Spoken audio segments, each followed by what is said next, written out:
How are you, Ruth?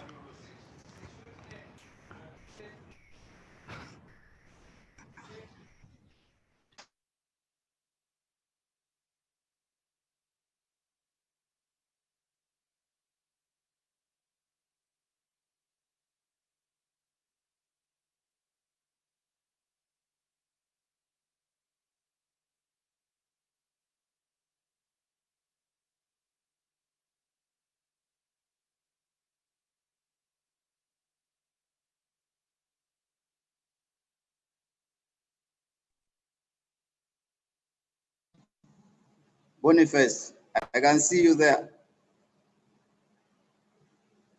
Boniface. Hello, Bonnie.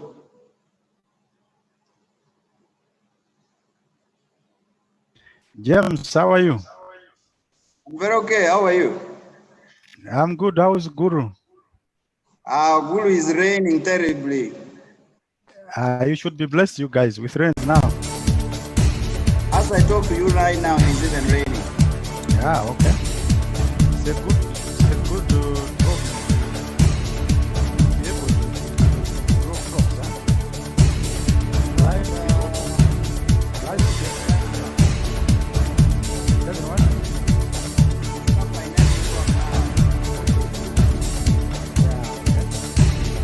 That would be bad. Otherwise, If it... very okay. Light, just warm. Allowing it to get warm.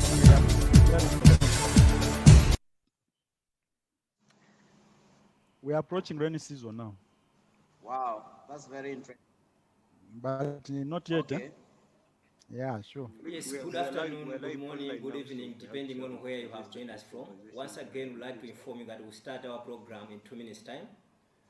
We still have some people Hi, in Joseph. the waiting How are room, you? and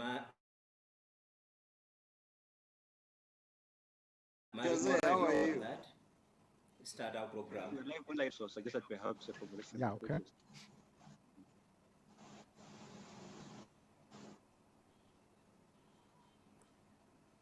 Ojo,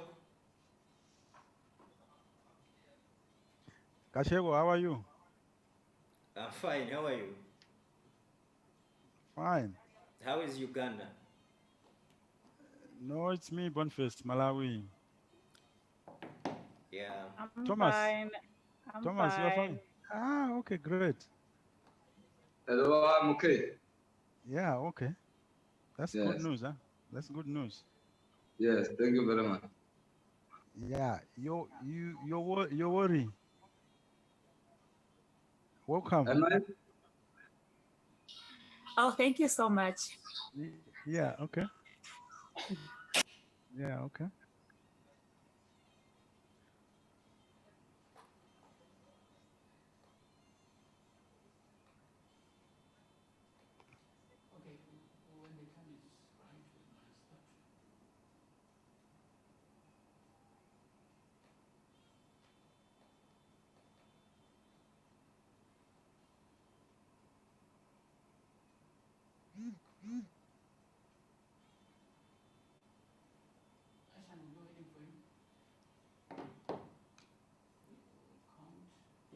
But I need the way to get them because my phone can't wake up. So.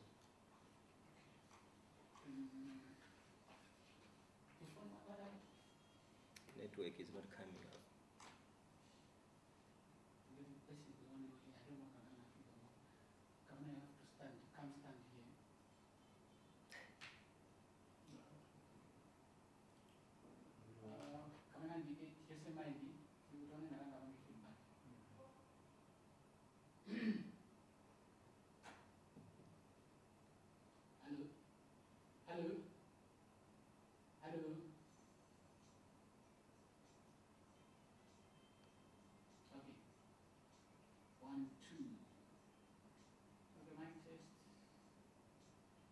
Oh, let me log in per phone.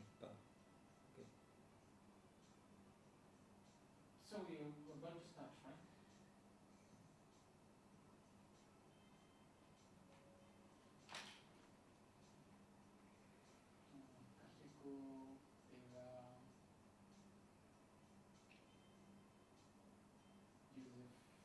Joseph,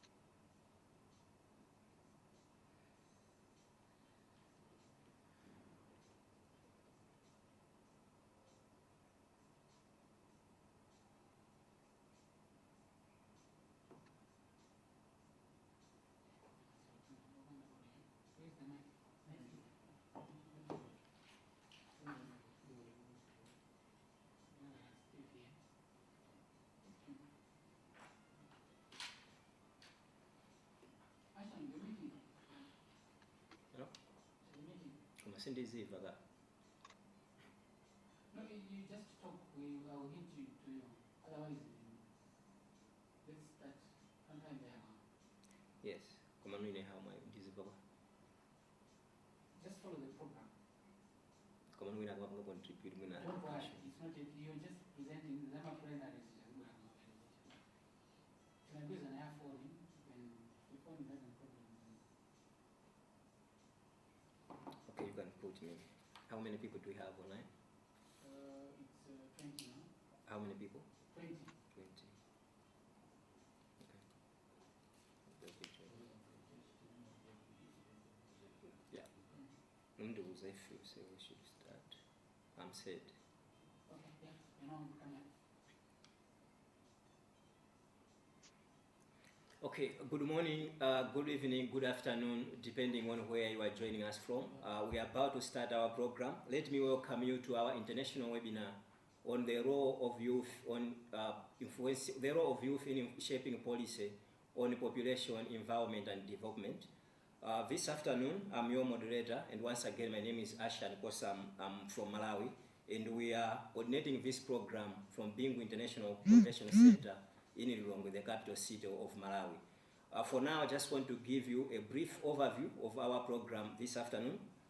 We are going to have a brief opening session, and as part of opening session, we are going to have opening statement by the country director of Go Malawi, Philippa Sackett. After opening remarks,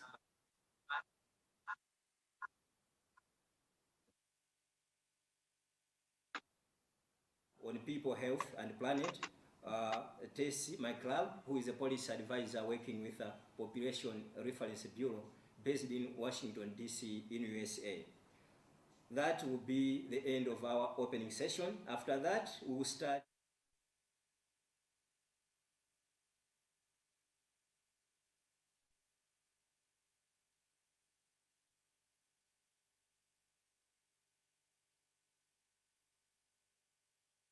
from Uganda. From Uganda, we'll go straight to South Africa, where another youth advocate on population, environment, and development, Kate from South Africa, will make a presentation. After a presentation by Kate from South Africa, we'll go straight to Kenya, where Leonard Ponke will make a presentation. After those three presentations, we are going to have a plenary session about 20 minutes. The whole purpose of plenary session is to give participants a chance to comment or maybe seek clarifications on the presentations made by the youth advocates. But these comments and questions should also be related to welcome remarks to be made by the country director of Go Malawi, and also keynote address by policy advisor from Population Reference Bureau.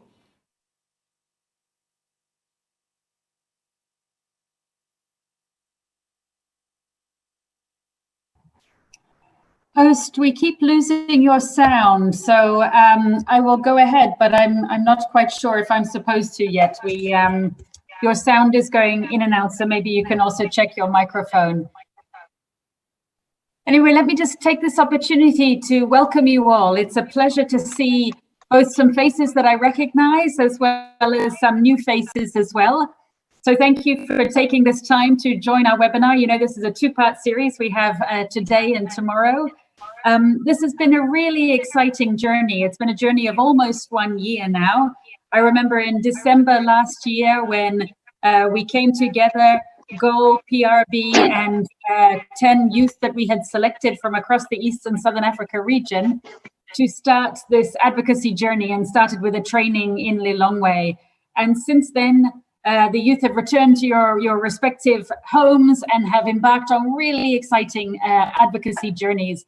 And today's webinar is the culmination of all of that, and the opportunity for us to hear what you have achieved, where you've got to, and where you are still going as well. So just briefly, I just wanted to say a very big thank you first to PRB for trusting and partnering with Goal to deliver this activity. It's been a really wonderful experience for us. Thank you obviously to USAID as well, who has funded the PACE project. And a particular thanks, of course, to all of the youth who are engaged in this process, who've really stuck with us. I mean, we all know 2020 has been a remarkably difficult and complex year, and you've all stuck with it and really achieved some really interesting things that we're going to hear about. Maybe just briefly to say why are youth important? I mean, for us, youth are the majority of the population in this part of the world, and youth are the best placed really to make meaningful contributions to the policy agenda.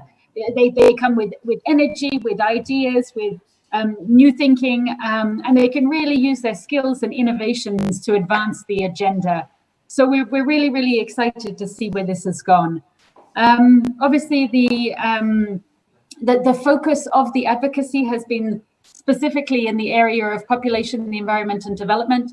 Three key issues, again, in this part of the world that really are critical to development in the southern and South Africa region. So with that, I think I'll leave that. I mean, we know that advocacy is not something we do just short term. So this is really just the beginning of a longer term journey, and we look forward to hearing not just what has been achieved to date, but also what progress is expected in the future and where the journeys are expected to continue.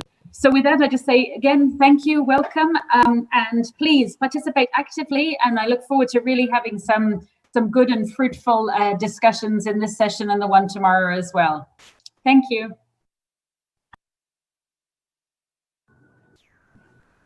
Thank you so much, Philippa, for those really stirring opening remarks and for underlining the importance of this collaboration, which has been such a fruitful partnership over this past year. As you noted, 2020 has thrown us a few hurdles. It's incredible to see how each of the youth, as we're going to hear in this call, have found very creative and innovative ways in their policy to overcome the difficulties of this year. So my name is Tess McLeod, representing Population Reference Bureau, as noted, one of the partners who have been really glad to take part in this partnership with the youth and with Go Malawi for this past year. So I have some just remarks to share to build on what Philippa says as we go into hearing the youth's presentations. So if you just give me a moment, I will cue up my presentation.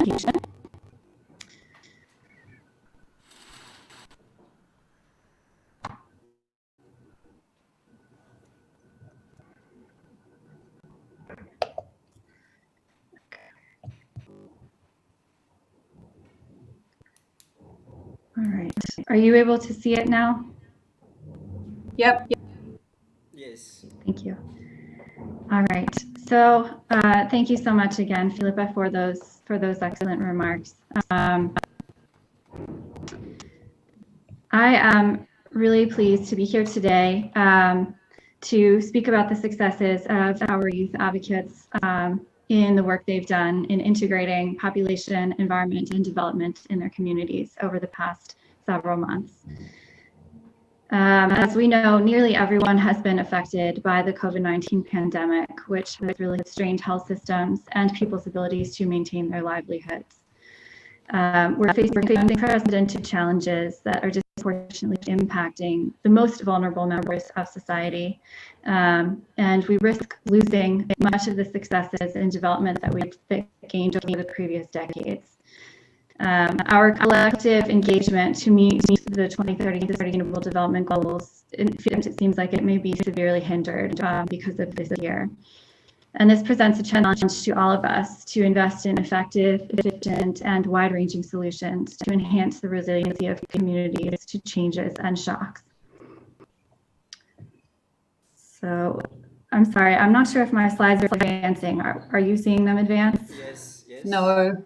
No, okay. I'm sorry to ask, but what are you seeing on your screen? Now it's gone. Now there's nothing. Now Okay. it's you, but Was it my presentation? Thank you, Philippa, for helping me here. I'm having some issues with the presentation sharing. Okay, let's see. I don't know if there's a setting on the presenter's end that's not allowing me to share their screen. Malik is working on that, but we already gave you right to share your presentation. Yeah, we have it now. Yes, it's showing. Yeah. You have the full screen presentation. It's not actually full screen. Not full screen, but we can see it. I can't see what you're seeing, I'm afraid. We can see your presentation. You may continue. I'm not sure what the issue is. I'm sorry, give me one more moment. Okay.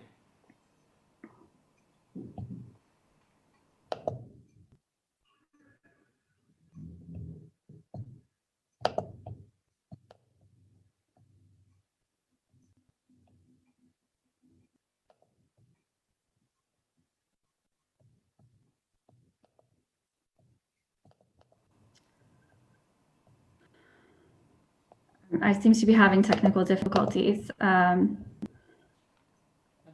She is facing a challenge. She can't share. But you can continue the way you were sharing your presentation. We are able to see it, so you can continue.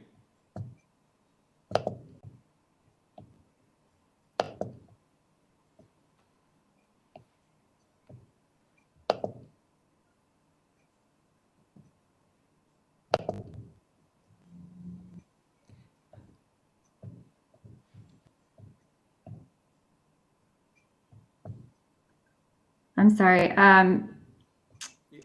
Ashan, can you give me 5 minutes to come back? I need to see what's going on with my computer. I do apologize. Okay, fine. We'll give you 5 minutes. Can I perhaps make a suggestion? Hello? Yes, let's give her some minutes. Seems she has some challenges with her presentation on her computer, so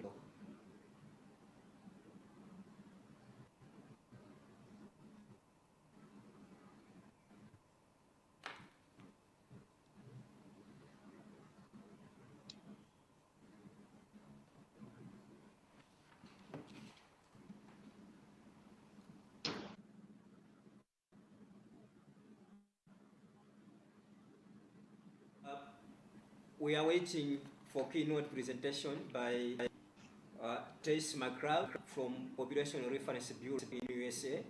It seems she has some hiccup with her presentation on her computer, so she asked for some minutes. So maybe as we are waiting for the Trace McCraw, let me also just take this group through the program, since some people have just joined us. We have already held a welcome statement by Philippa Sachet, who is country director for Go Malawi. And after that presentation, after the statement, that's when we are expecting to have introductory presentation by Population Reference Bureau, and we are waiting for that presentation. After that presentation, now we'll go straight into a session which is meant for overview of the performance of population empowerment and development youth advocates. So the first presentation will be by Ojo. I wonder if there's a way that we can keep going. We should continue with the program.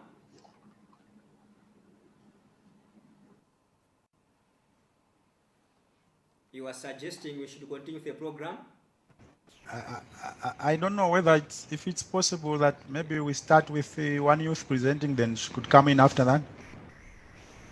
Okay, fine. Then I think Marik gets it. James, can you hear me? Boniface, I think it's a good idea, but I think we've lost our chair. Yeah. Oh, okay. Okay, so we will give her a chance. Ashan, are you there? Yes, I'm here. I'm here. They can't hear me. Ashan, are you there? Yes, I can hear you. Can you hear me? Can you hear me? Can you hear me? Okay. You are coming. Boniface, can you Yes, hear me? now we can get you. Yes, okay. Yes, thank I you. can get you now. Yes, great. Yeah, so we're saying maybe we don't know whether it's feasible that as the test gets prepared, maybe we could Yes. be just to catch up on time. We could have maybe one advocate making a presentation, and then she could come in if it's feasible. That's fine. James, can you hear me?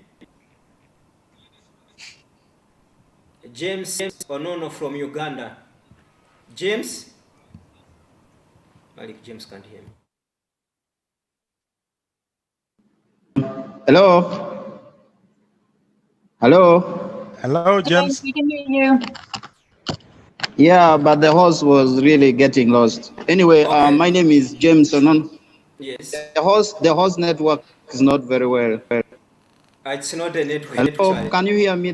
Yes, I can hear you. I can hear you. I can hear you, James. Okay, yeah, me, I'm ready, it's fine. Yes, ready. Okay. Okay. Malik, yes.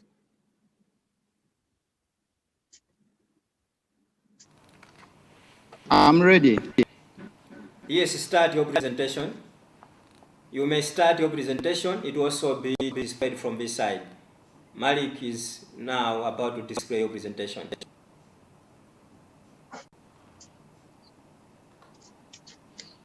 I'm from Uganda, and I've been part of the pet advocates who have been trained in Malawi in 2019. And currently, I'm the Deputy Public Relations Officer of Gulu University, a position I assumed after the training by God's grace. As an advocate, I'm just going to be sharing with you what I have been doing over the years since the training from Malawi.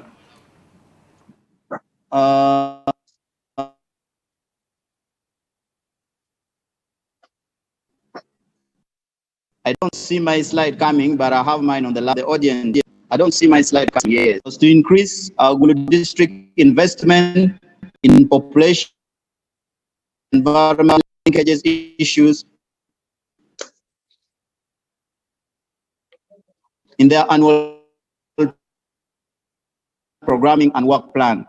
I had also policy learning objectives, which were to have policymakers support more population health and environment linkages. Local council resolutions on PHE integration.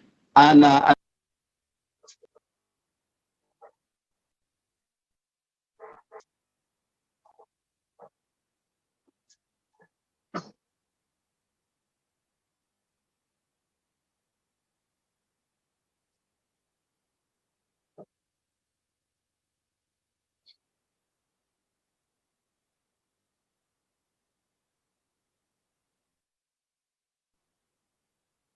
You?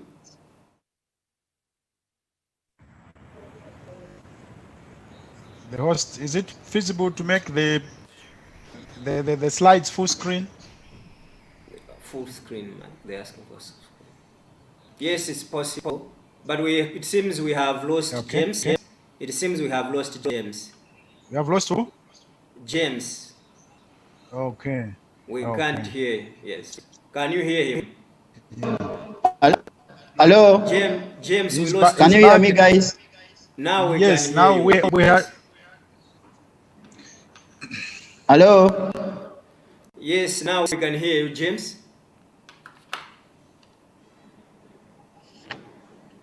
So can you share the slides again?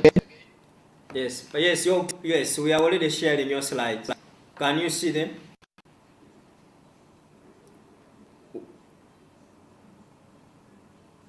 We are sharing. Yes, I can see them. We are now on the target audience. Yes, target audience, yes. Yes. Go ahead.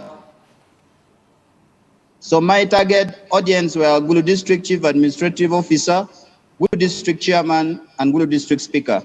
That was the primary audience. And then the secondary audience, we had Gulu District Health Officer, the media fraternity in Gulu, and the media fraternity in Gulu. I can't see the slides very well, though. It seems you have internet problem. Host, I think you need to share your screen, otherwise they don't come up. They can't see the full screen of presentation.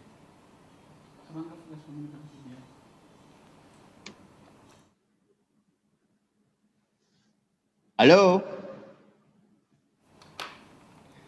Interesting. Hello? James, go ahead with your presentation. You have a copy, so go ahead.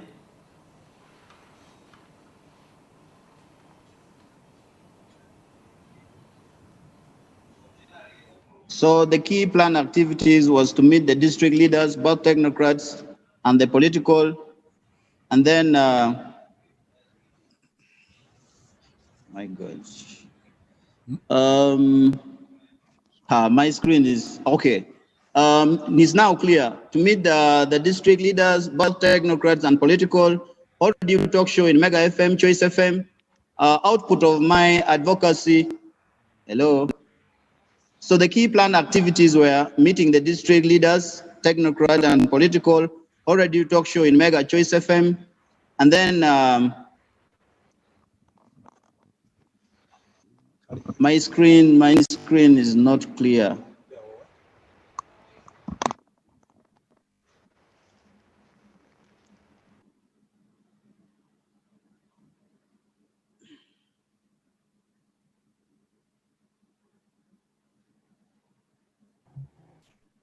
Hello, Asham.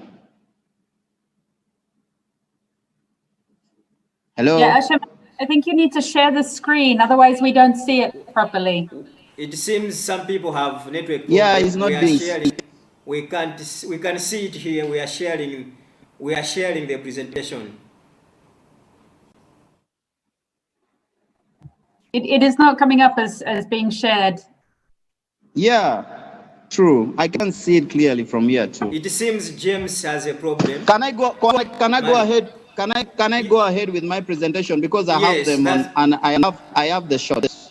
That's what we are saying. Use your Asham, copy. Go ahead. Yes. Malik, they can't hear me. Yes. Okay. All right. So, ladies and gentlemen, the policy learning objectives was to have policymakers support more budget allocation for PHE, to have policymaker pass local council resolution on PHE, to turn policymaker into PHE champions in their area where they represent, to increase community awareness on PHE related issues.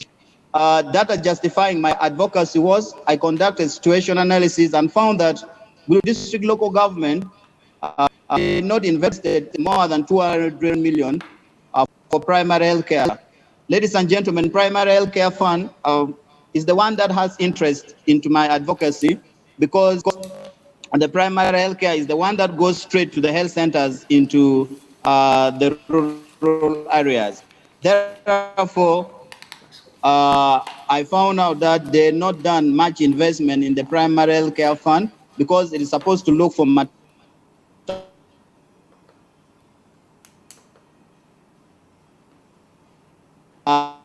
and this is the fund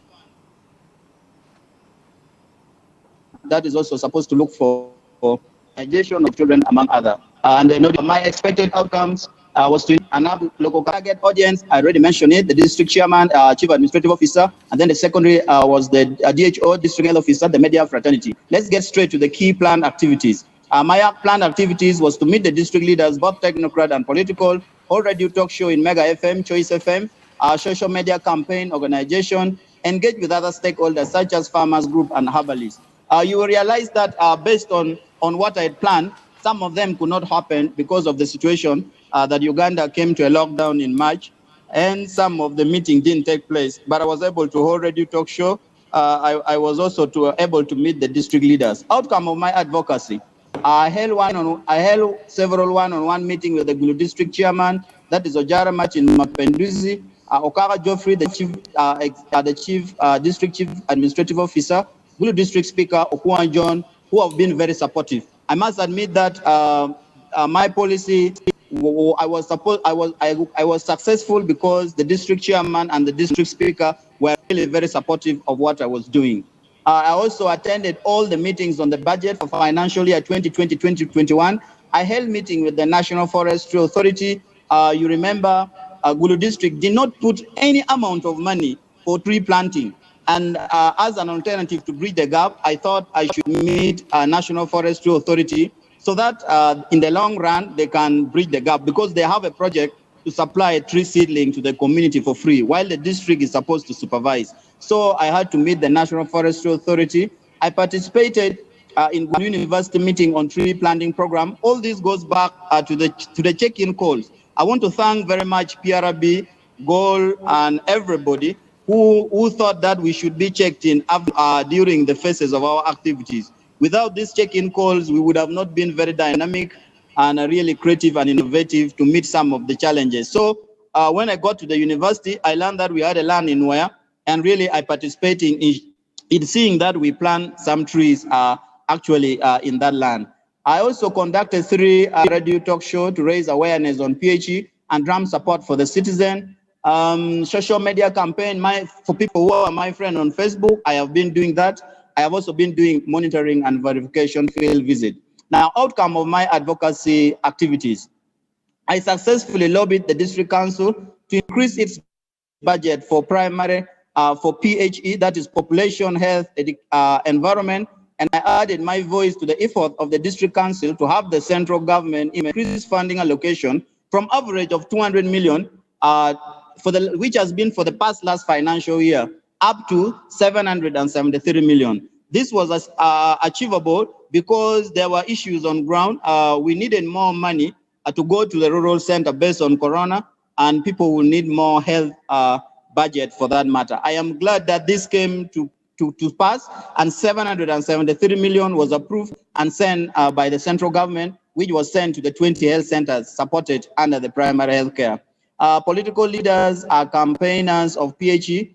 That is PHE. When I talk PHE, I'm meaning population, health, and environment. For example, the district chairman, Ojara Machin Mapenduzi, the district speaker, Okwonga John, and councillors are now incorporating PHE message in their speeches and campaign. Now, outcome of the activities, advocacy continues. A National Forestry Authority has increased their free community tree seedling supply to Gulu District local government from 700 tree seedlings to 1 million tree seedling this financial year.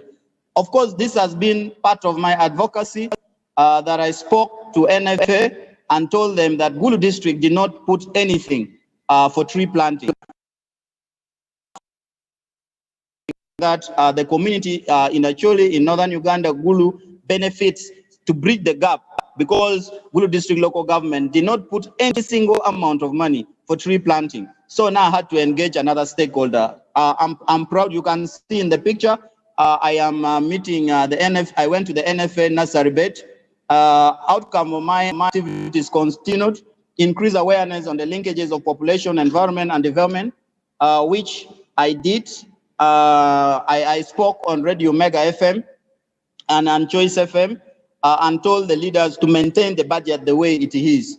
Ladies and gentlemen, outcome of my activities also, you can see in the picture, I successfully lobbied Gulu University to have a sustainability plan for its tree planning program. The university has committed 80 million in Uganda shilling to maintain 15,000 tree seedlings in land for 3 years. There, I also went personally and I saw the slide shared earlier.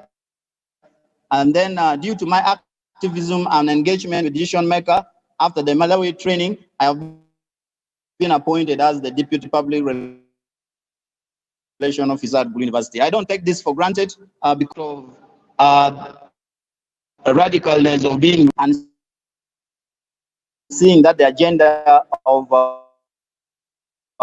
community transformation for Gulu University achieved, and that's why the university have put trust as the Deputy Public Relations Officer. Now, lesson learned. Advocacy need focus, creativity, and flexibility. With the COVID-19, if we were not flexible, we wouldn't have gone far. And I really thank the check-in calls by Boniface and the team. It really did a lot. My experience has also helped me to realize that nothing is stagnant. in my situation, most advocacy activities can succeed. With the COVID-19, still we were able to deliver something on ground. You can just see I met the district speaker of Parliament of Uganda, Jacob Olanya, on the same, and I also met Okwonga John, the district speaker, which slides have been were being shared. I also engaged with a bold, simple man. He's one of the chairperson of the committee that passed the budget to ensure that our interest as a PhD advocate is maintained. So basically, that is my presentation. I really thank you so much and apologize for the earlier error. All right. Thank you so much, James, for the presentation. Can you hear me? Yeah, I can hear you though with some breakage, but I can hear you now. Okay, fine. Thank you so much. Yes, we are able to hear you. All right. Thank you so much for your presentation, James. In your presentation, you have highlighted the key achievements. Some of the achievements you have highlighted are the following. The first one is about that you managed to lobby district, local government to increase budget allocation from about 200 million Ugandan shillings to around 700 million Ugandan shillings.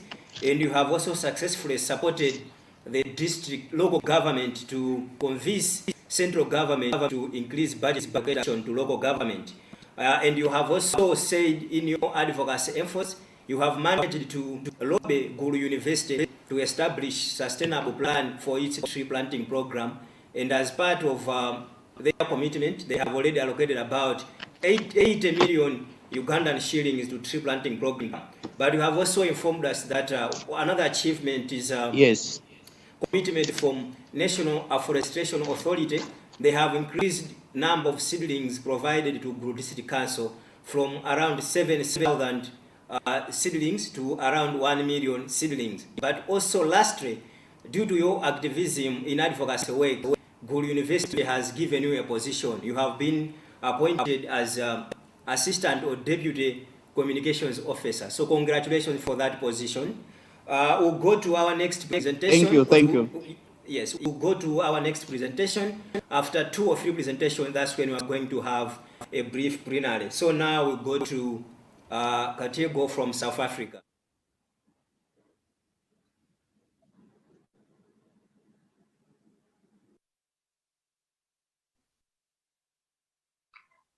Hello, I'm just going to share my screen.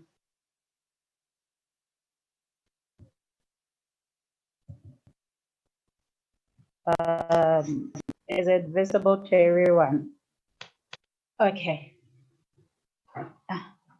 Good afternoon, Good afternoon. ED advocate trained in Malawi in December 2019. And advancing the training that we had in Malawi, I put together a policy goal that is focusing on improving early childhood development and ensuring food security through increased access to family planning. Now, one would ask why the need to increase access to family planning. Family planning has clear health benefits, since the prevention of unintended pregnancies leads to a decrease in maternal and infant deaths and ill health. Now, the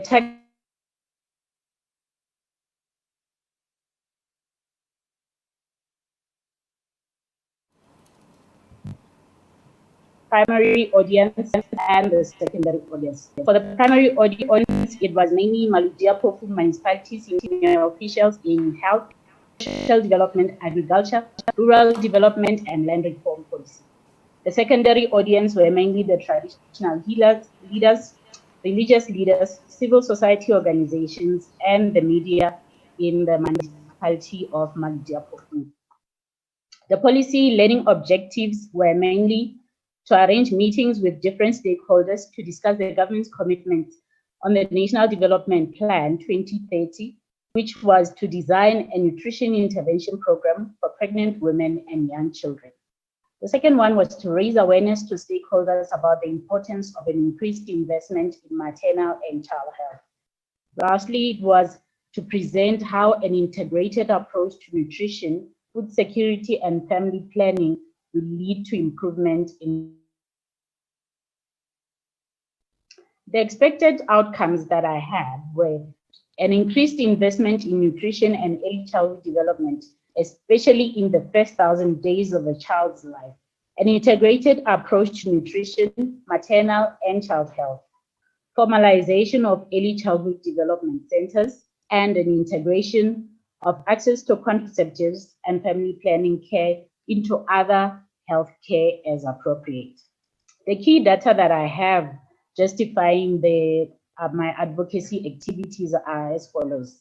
The president, in his State of the Nation address, mentioned that 59.4% of people in urban areas and 41% in rural areas have severely inadequate access to food. Between 1994 and 2018, the state has delivered 8.4 million hectares of land to previously disadvantaged individuals under the land reform program. But this progress amounts to less than 10% of all commercial farmland. And according to UNICEF South Africa in their recent nutrition brief, 1.4 million children in South Africa under the age of 5 are stunted and have low height to age or are suffering from chronic undernutrition. The cost of undernutrition in Africa and Asia are equivalent to losing 8 to 11% of the GDP every year, while investment in nutrition offer a $16 return for every $1 invested. And according to Stats SA, 29% of children in SA aged 4 did not attend any early childhood development learning, and among the children aged 5 or 6, close to 13% did not go to any facility or participated in ECD-related learning.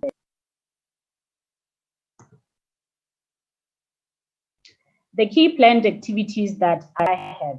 The first one was to have a meeting with our local councillor in the Ward 18 of Mandiapu municipality to introduce my policy goal and to get an insight as to when the meeting would be held with community members to draft an integrated development plan.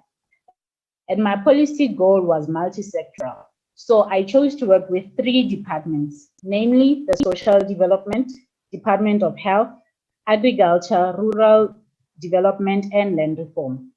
Now, the other activity that I had was mainly to prepare a policy brief for each department. This came as a help from the check-in calls that I had with Boniface and Vincent. And I needed to find the decision makers in the department and establish whether these departments feed into each other. The last activities that I had was to collaborate with other civil society organizations so as to strengthen my policy goal. The outputs of the planned activities through my engagement with the Department of Health, the department then put together a program as a maternal and child and nutrition program called Pilani Abantwana, which is loosely translated as Heal the Children. Through this program, the department advocates for exclusive breastfeeding for 6 months because South Africa has one of the lowest rates of exclusive breastfeeding in the world. The program supports family health, focusing on pregnant mothers, care for newborn babies and children as they grow, prevention of malnutrition, and rehabilitation of underweight children. The Department of Health in the Maldiapofu municipality has a dedicated dietitian, Ms. Dinao Mopedi, who is responsible for the nutrition, and she works closely with the Department of Social Development and the food security official from the Agriculture Department so as to address food insecurity by providing temporary food parcels and working on long-term solutions, such as providing community members with seeds. Now, the other commitment that was made from the Department of Social Development was to train community members and bring about innovative ways of growing food in the midst of climate change. Because currently we have a serious water problem in our municipality, which has spanned over a period of 10 years.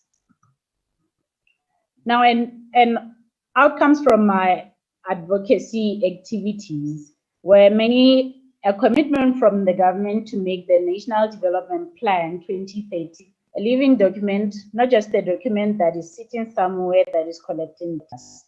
And from that commitment is that there will be an integrated investment in nutrition and early childhood development so as to reduce stunting and malnutrition in children. The impacts of advocacy activities. Well, of course, I cannot take all the credit from all the impact that that I've been able to attain. This was a collaborative effort with some of the organizations that I collaborated with is ZA Learning Collaborative, which is a nonprofit company, and Bridge nonprofit company, and also the Nelson Mandela Foundation. In the very first lockdown that we had, which was level 5 lockdown, sexual and reproductive health services were not listed as essential services. And it was after the public outcry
mentioned, is one of these high impact tools that we see that enhances resilience in all its forms.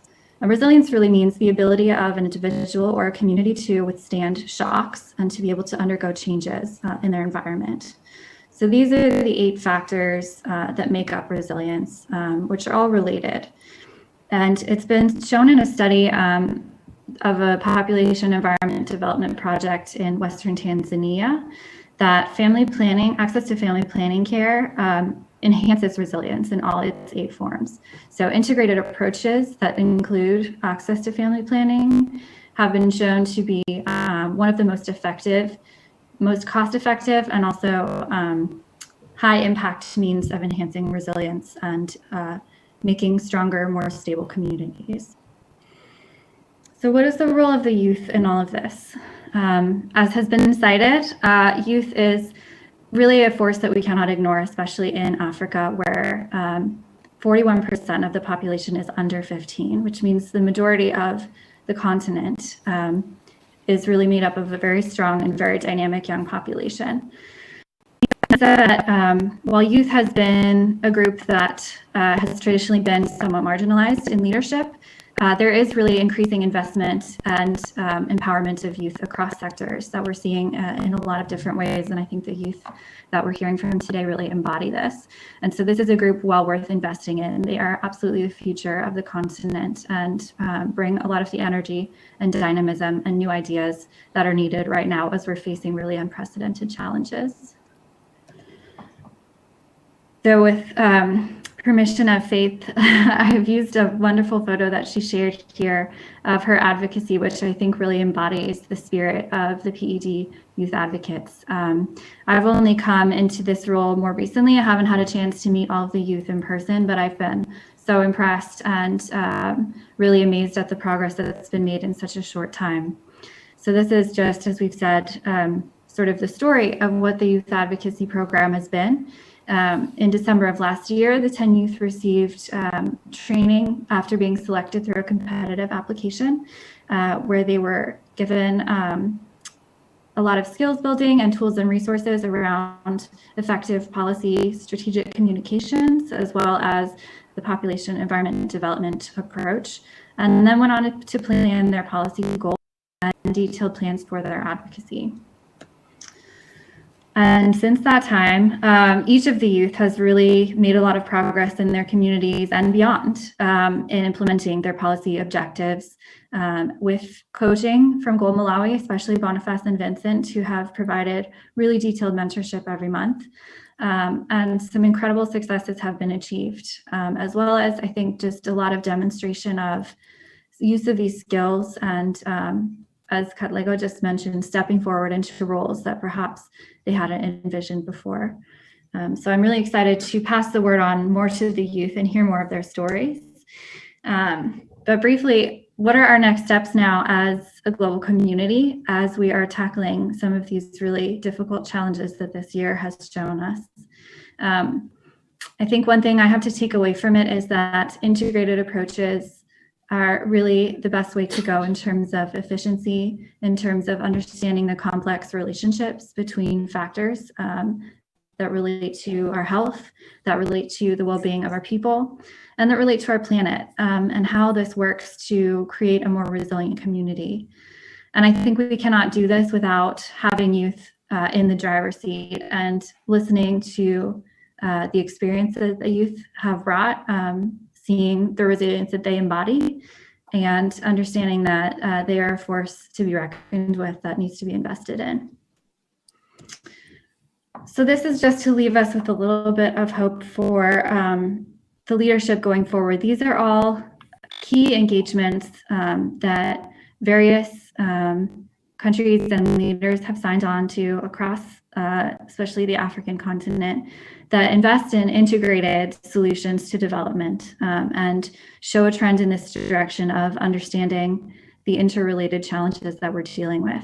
And so I would encourage each of us here today, especially our youth advocates, to set their sights on higher things as their advocacy is moving forward, as you're making important changes in your communities and beyond.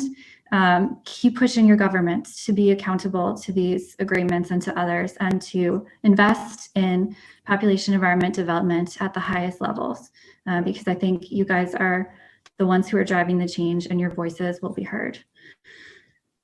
So with that, I encourage you all to be engaged with Population Reference Bureau around further opportunities for population environment development discussions and community. We have several means to engage, and we're always looking to be involved in new stories and follow up with your work.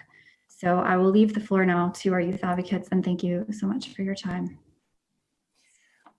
Thank you so much, Tessa, for your keynote presentation. In your presentation, you have highlighted a number of issues. I was able to take down some notes. You have emphasized on the need for integrated approach to development, the need to integrate population issues, environmental within the general issues, and within the general context of development programming.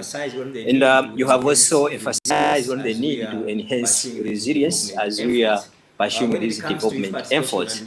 When it comes to youth participation and leadership, I think you clearly pointed out that African majority on the continent are young people, and young people have a key role in implementation of these development goals. You have some for example, you have also highlighted like opportunities. You mentioned sustainable development and also African Union Agenda 2063, but also ICPD, International Conference on Population and Development Action Plan.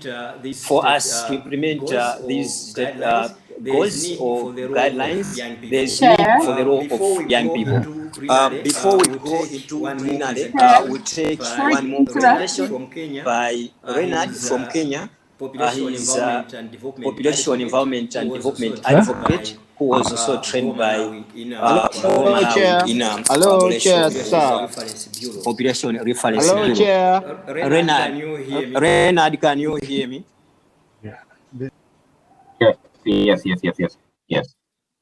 Yes.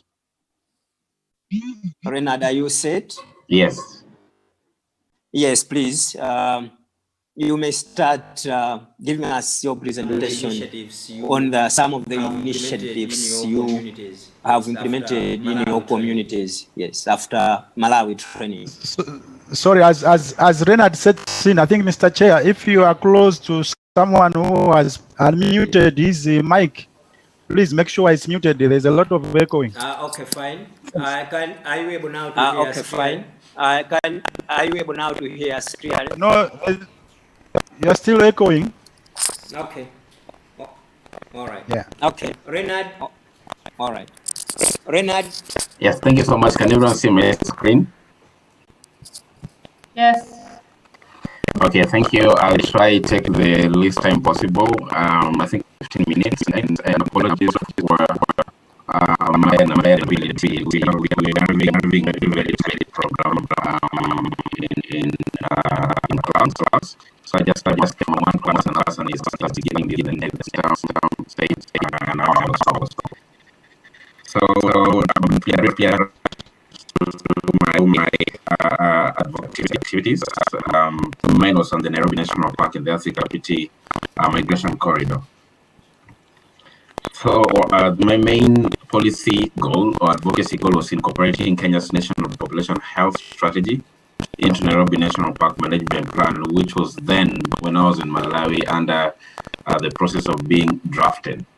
So the Nairobi National Park is a unique conservation area that is the only park with all the big 5 animals and the oldest in East Africa to be gazetted in the year 1949. It is, again, the only park within a city. The size of its size is 117 square kilometers, but of course, we increased recently, which is a good news. And yeah, we had to find the actual size slightly increase the size of the Nairobi National Park.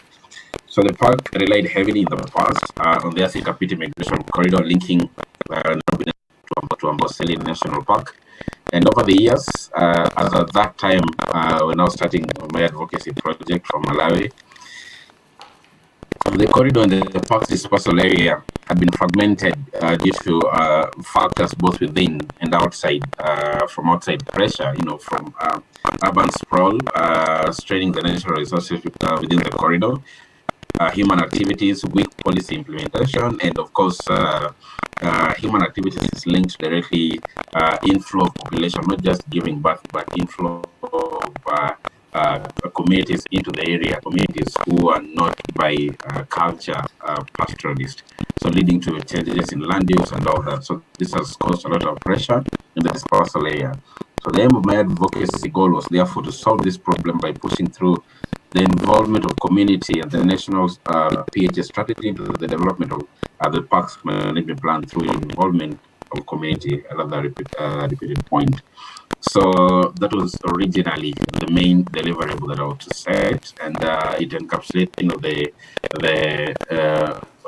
ensuring that the community in the area are allowed to participate in the development or drafting of the Nairobi National Park Management Plan, and that the land use activity controls rather should be compatible to conservation areas and the Maasai cultural way of life. So my target audience, of course, the primary one was the Kenya Wildlife Service, because they were spearheading the development of the management plan and leading the conversations around it. And the community living around the park was directly affected by the plan and this activity, because on the dispersal area they've been living symbiotically with wildlife. So my second audience was the Cabinet Secretary of the Ministry of Tourism and Wildlife, whose influence really helped redirecting the Kenya Wildlife Service initiatives and engagements, as I may explain later in the presentation. The second audience was the Conservation Alliance for Kenya, currently helping the community draft their own community conservation strategy, which has then been incorporated in the plan that is again currently being drafted after the community challenged the first draft. So the role of Conservation Alliance of Kenya also, they provided the data. This is where I got a lot of data from, the previous studies to the area, the previous backup scientific information that I needed in my advocacy processes. And they also sort of in one way or the other helped me do a lot of lobbying from the government to incorporate the community and to present to the community the importance of the negatives of land use changes and why compatible land use through control of population activities is beneficial to them and wildlife. And my second audience, who really played the greatest, or rather not the major role here, was the mainstream media, both print, online, and paper. In print, online, and visual. So their key role was on creating awareness on the impact of population and urban sprawl on conserving the park's wildlife and the dispersal area. So the policy learning objective was to share field evidences with the key policymakers, Kenyan citizens and netizens and authorities of the impact of population on wildlife conservation in the case of Nairobi National Park and the dispersal area. So I mainly used media successfully to create awareness and reach out to the public on the main problem we were dealing with and are still dealing with. And I also used mapping exercise outcome report to indicate, give a visual impression of the impact of land use changes and wildlife population and movement in the area. So those are some of the key policy learning objectives and the expected outcomes. Of course, one was a better understanding of wildlife conservation in correlation to population and human activities among Kenyans living around the park and policymakers, not only Nairobi National Park, but any other area of ecological importance. Number two was to advocate for an integrated approach, or to have an integrated approach towards conserving generally Kenya's wildlife, because this was acting like a blueprint or how do I say, a model of activity. So the third expected outcome was on empowering the media to report matters of community and wildlife and generally conservation issues, because initially the environmental stories or wildlife stories only used to sell whenever there was a catastrophe. So we lacked a proactive, pragmatic involvement of the media, of linking the public or the general Kenyan citizens to nature, which has been a problem, because if you separate what has happened over the past due to a lot of regulations and militarization of conservation organizations has led to, that separation of people from nature, therefore separating nature from their conscience.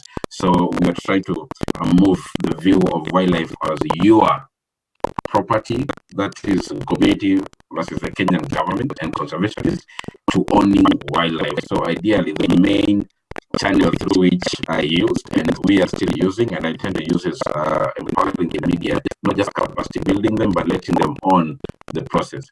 Finally, was on a better strategy of addressing interactions between the community and the park's wildlife. Some of the current facts and statistics that guided my advocacy activities was that numerous studies have been conducted indicating the changes in wildlife population and movement and habitat laws in the dispersal area in Nairobi National Park. And one of them stipulated that the future of the park as a wildlife reserve and a tourist attraction is in imminent and serious jeopardy because of its small size, barriers to animal movements to the north, east, and west, rigidified by fences, major roads, and increasingly densely settled Athikapiti plains to the south, according to Gutu and et al. In a study that was conducted in the year 2013. Thirdly, was that the drafting of the park's management plan provided an opportune moment for the dispersal area by having this activity and the community involved. And again, recreating the hope, because now starting last year, there was little hope of conserving the park, and there was a lot of conversations about Nairobi National Park being a gone case. So finally, the monthly report giving challenges how the communities that arose from this was best left survey on the tribe physical and not in the laboratories was the same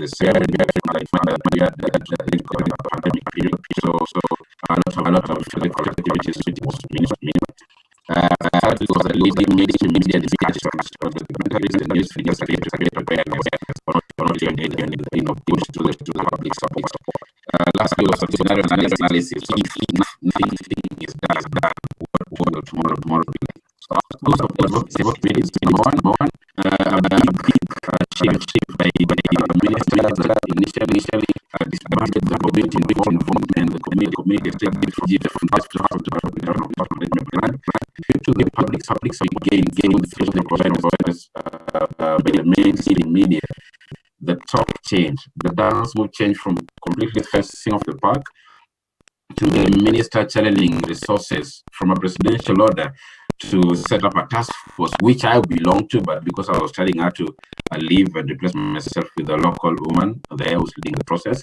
So this task force majorly is trying to look at the viability of working in the community and helping them set up a conservation strategy, which then will be incorporated in the management plan. Number two, an ecosystem-based management plan is currently being redrafted after a high court order, of course, for them to do that in the communities cry and the presidential order. Finally, a media documentary and articles pointing out the key issues. This is the first time ever that a wildlife story made it to a news feature, at the prime hour in Kenya for 27 minutes counting, explaining the human impact on wildlife conservation. Outcomes of the advocacy activities, of course, due to that media engagement, there was an improved perception on wildlife conservation and the challenges facing the park by the local Kenyans. And there are some issues that they ask a lot of questions. The Kenyan netizens specifically ask a lot of questions and called on the minister to act right and conserve Nairobi National Park. Number two, again, is on the understanding of the local community on their role on advocating for conserving the areas, dispersal area and wildlife, and on the impact of their own activity. When I speak about community, I speak about the pastoralists and those who moved into the area, understanding the impact of these activities on the wildlife corridor, and actually working with the government towards finding a better solution. Lastly, was a better understanding of the need for integrated approaches towards wildlife conservation through the task force again, and the media came out very clear. And right now, the future seems bright for this area and the communities in terms of again building their own resiliency to support wildlife conservation. So, impacts of this activity was again, as you can see, the main focus was that change of perception and creation of a wider understanding and empowerment from the local people on matters conservation and community resiliency in terms of conserving not just Nairobi National Park in this coastal area, but other parks. And also something that also came out was that the local community and professional leaders spoke in that meeting about calling, for an effective community engagement and involvement through participatory planning and conserving Kenya's wildlife through the drafting of the Nairobi National Park Management Plan that more than before. So, achievements that I realized from this engagement was again the role of media and the opportunity of the gap that on weekend documentary reporting and wildlife conservation stories, because as we all know, all the conservation wildlife issue stories you see in media is driven by white men, and therefore they believe that conservation is a white man activity.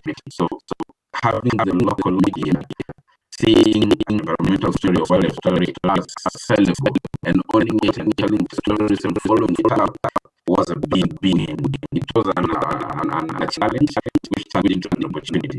Number two, the strong community engagement is a process of the Parks Wildlife Conservation Task Force and understanding the importance of law and litigation and advocacy processes. Task Force was a major wage of never been done before. It came from actual the lost hope to a given hope. Lastly, an opportunity because members of the master on leadership at the University of Cambridge and my focus is on that. I don't know how it will go, but so far so good. What did I do different? I don't know this. Lesson learned. Media is a powerful tool. I've said before. There's need for awareness creation to again reconnect people and nature. The main problem is the disconnect between human and nature and conservation. So those are guiding my next area of focus and interest in terms of my master's and post studies plans.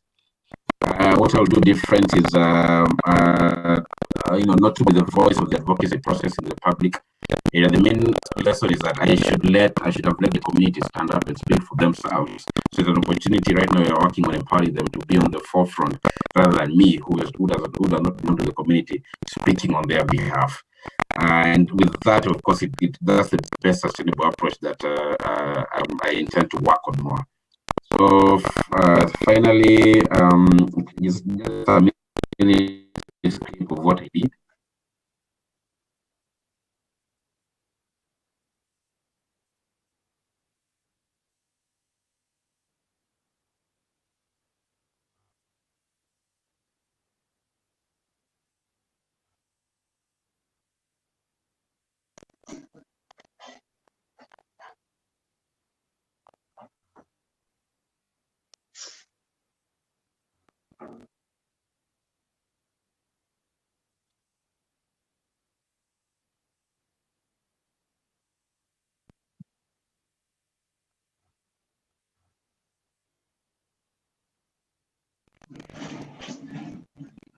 Reinhard,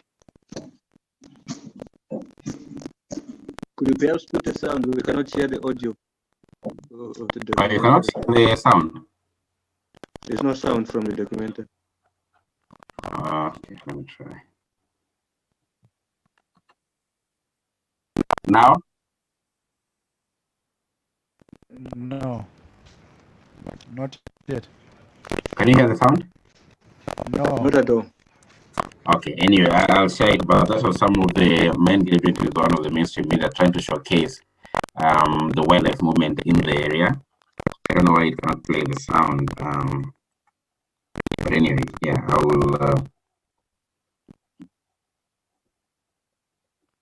will share it. So yeah, the links are there.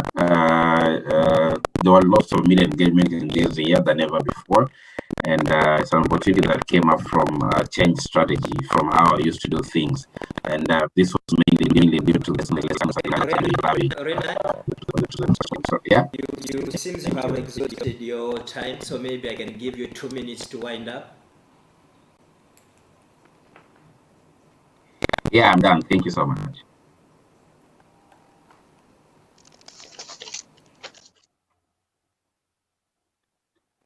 I'll share the presentation on the links, but that is all from me, and thank you for this opportunity.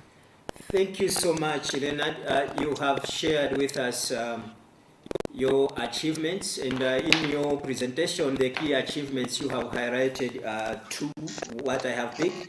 The first one, that you have been able to influence formation of a task force, which involves different stakeholders to push for environmental management, but also there Hello, is an host. increase Your in echo community and engagement when we it comes cannot to hear issues you to do clearly. with environmental Asham. management, specifically Hello, wildlife Asham. conservation. Hello, And Asham. as your Hello, key Asham.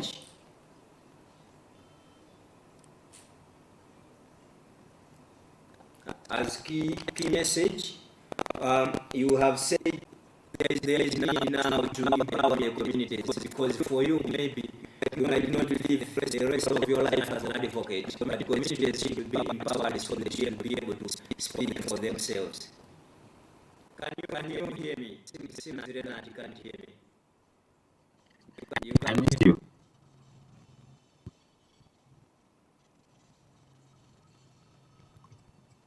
Hello, host. Your network is the one that is not true.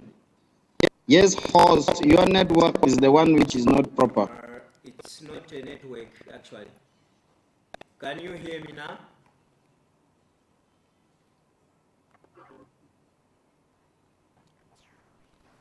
No. Renard, can you hear me?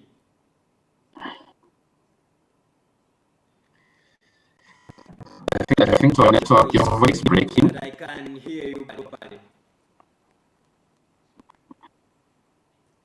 Yes. So for now, I think I'll open up the floor for finally. We are going to have, instead of having 20 minutes, finally, we are going to have 15 minutes finally. We might also agree as a group. Okay, we can barely hear you. We still have time. I think we are on time. So now let me open up the case we have questions or need for clarification, sharing insight, because these information we are still in the process. No, host. We can't hear you. Host, we can't hear you properly. Your voice is breaking. Elements highlighted by a test in her Host, your voice is breaking. Now, in case you have a question or you need clarification, please raise your hand, and we should be able to give you space to contribute or share your insights.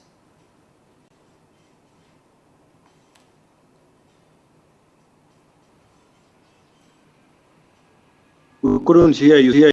Perhaps if you can just write You couldn't hear in me, the comment section in the but chat. I was able. The Hello? last words that you just said. Hello? Can you hear me now? Yes, now we can hear. Okay, fine. So I was saying, now I'll open up the floor for questions, or maybe there's need for clarification, or in case you even need to share some insights. We have some participants in this meeting who are not youth advocates, but these people have insights to share with us, because we have different experiences in advocacy work around policy. So if you have a question or need for clarification, or you want to share insights, please feel free to contribute.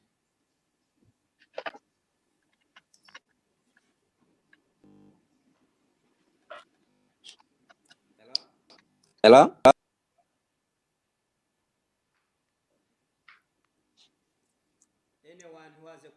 Anyone who has a question? That's from me. Yes.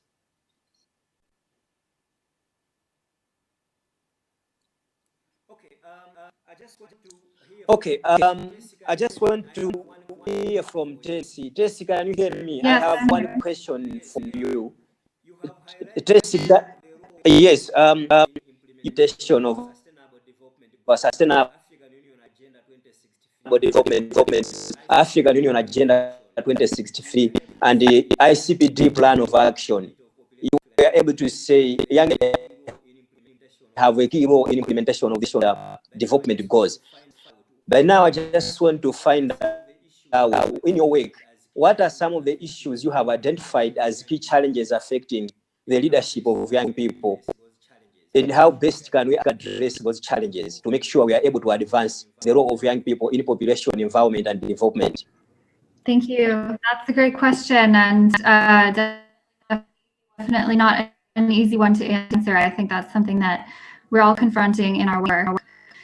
I think the questions of youth really touch on every different area of development. There's not really an area that we could look at where youth are not involved or implicated in some way. Okay? And so I think it's important that youth are also part of the leadership and the solution in addressing all of the issues across the spectrum of development that we might be looking at. Livelihood activities, youth are involved in the informal and formal sector. Youth are involved in health. Youth are involved in working in conservation, as we've seen. And so I think what really needs to happen is that there be a more formal structure and implication of youth and youth voices in decision making. And I think that this is probably where there's a gap for us to fill right now. Between the fact that youth make up a large proportion of the population, but where are they when the voices are being heard and coming around to the table to make decision making at a formal level. So I think the more that we can integrate youth in a formal way into decision making structures and amplify youth voices, the better chance we have at meeting some of these issues and meeting some of these commitments. So I think for that to happen, it means that youth need to be organized. Youth need to have organizations run by youth that are speaking for them, that are accurately and truly representing youth interests. And we need to keep encouraging youth, such as those who have been involved in this youth advocacy training, to step up and take those leadership positions and to be involved in issues that are touching their communities. So I know that we have several advocates in particular who've been really involved in the fact of integrating youth voices into these processes and into the sectors where there haven't been good representation for them before. So I would like to hear from them as well in terms of the answer. I can only speak to it on a more general level, but we have some experts here who can speak to it a lot more specifically. But that's what I would say, is that youth involvement needs to come through a more formalization of youth in the process of decision making. Thank you. Thank you so much for your contributions. As you have said, this question I think can be answered and best be answered by young people themselves. And I have seen, as part of our participants, we have some active young people. For example, I have seen David from Ghana, David King from Ghana, and I have seen Linley from Malawi, who is also a member of National Youth Network. So I'll put this question to David from King from Ghana. I'll invite you. What do you think as some of the challenges affecting youth participation and leadership on policy issues, and how best can we address those issues? So I'll put you on spotlight. King from Ghana, may you share with us your experiences in youth work? Thank you very much for this opportunity to contribute. May I register my apologies? I was in the earlier meeting, so I joined this meeting late. It's not a challenge because I've been in youth activism for long. I've been in youth advocacy, and even if I'm asleep and you wake me up for youth activities, I'll be in here for you. First and foremost, I think that the youth board are seen as a challenge. They are actually seen as a rivalry instead of partners in the same regard towards a common goal. In that sense, young people with potential, a lot of intelligence, enthusiasm to be able to contribute and to shape policy towards national, regional, and continental development are often at times sidelined. Even if we have the skill, we have the experience, we are technological savvy, especially in this 21st century, that we call ourselves those with the pressing phones. We actually have the desire, the interest to be able to uplift the face of the continent, but then the opportunities become a problem for us. We are shattered in the face and we are being put out. We are unable to contribute. In that vein, I'm not saying that we should not create the opportunities ourselves. Even if you create the opportunity yourself, of which I'm actually going to admonish every single young person in this particular platform and on this call now to engage in more trying to create the opportunity for him or herself, you still get to a point in time whereby those in authority will then try to push you out. Then it becomes a challenge. So that is the very first problem in which young people are actually having. And then two, I think we are too much comfortable in wherever we are. If we are able to get to a particular level, we think it is okay, and then we relax. That is the challenge for us. If we become too comfortable, we cannot make the change we want to make. We cannot direct anything within our little constituency, the national level, to even talk about the regional, because the continent is divided into regionals, the north, south, the east, central, west, and even the sixth one, that's the diaspora. So it becomes a challenge for us. We need to challenge ourselves to be able to move from our comfort zone to get to a trying point that is actually challenging us, because as a challenge, as we grow. And as we grow, we tend to learn a lot, and we tend to overcome a whole lot of obstacles, and then try to make that change in which we seek to do. And then also, we should increase our connecting base.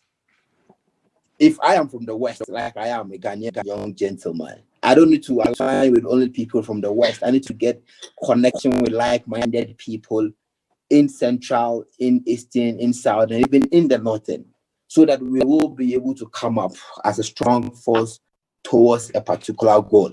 That, to me, works better, because I cannot do it alone. Ashan, you cannot do it alone.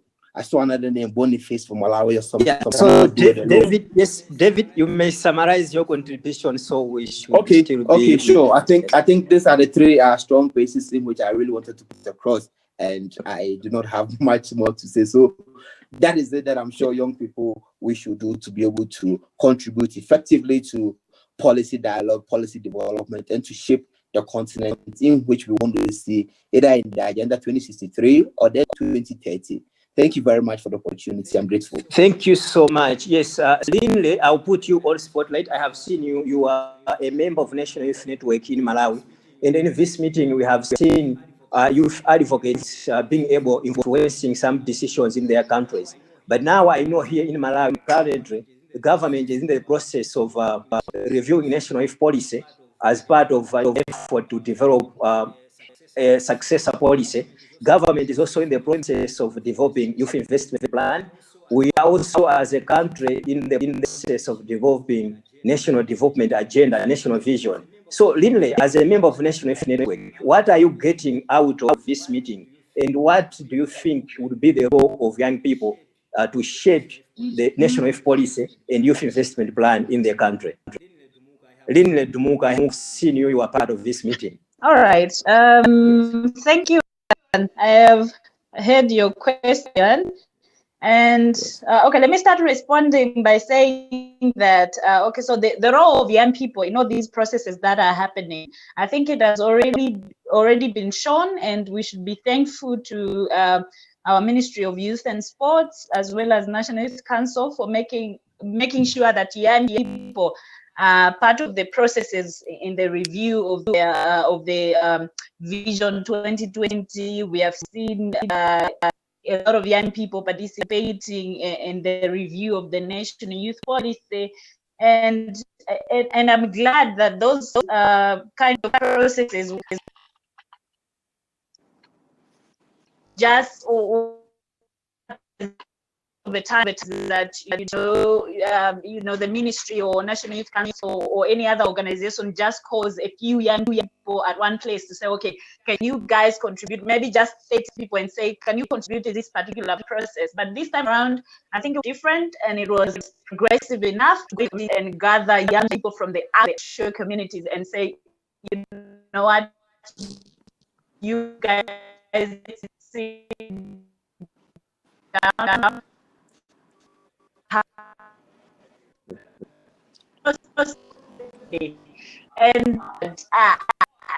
I think it was more of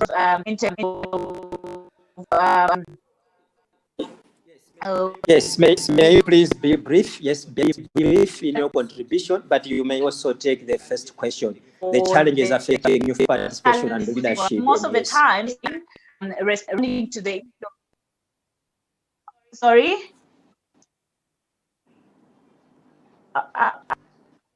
Ashen, you're saying? Okay. Yeah, go ahead. Go ahead. Sorry, let me just finish. Okay. Yes. Okay. So I was saying I was listening very attentively to what Tacy was saying about making sure young people are participating in decision-making bodies.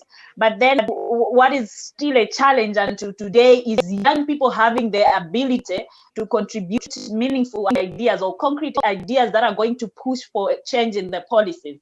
So I think also just to make a plea to Go Malawi or any other organizations or even you as National Youth Council here on this platform is that I think it's not enough to say that people are part of the processes review or development of policies or laws or anything, but we must make sure that those young people who are participating in those processes have the understanding of what we are talking about and have the capacity to contribute great ideas.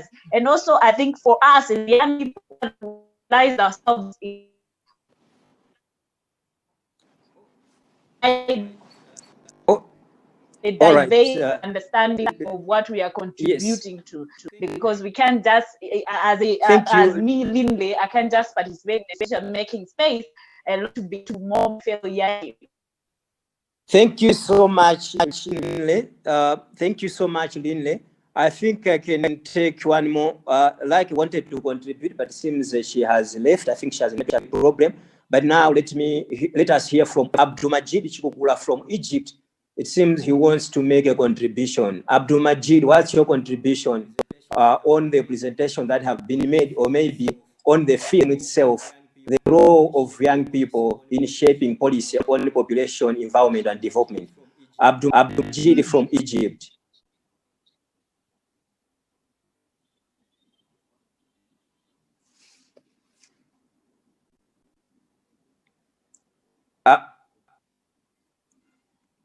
Abdulmajid, can you hear me?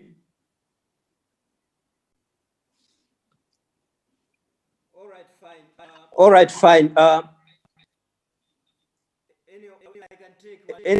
can take one more contribution before we go to next presentation. If anyone wants to make a contribution or ask question or be need for clarification, please feel free to make your contribution. Mr. Chair. Yes, Boniface. I have a question across the presentations. All right. Yeah, the expectation is that beyond this point, we expect that the advocacy activities would continue by the advocates themselves. But now, looking at the presentations which have so far been made, all the presentations, I think, did not touch or talk about what is their sustainability plan beyond this point.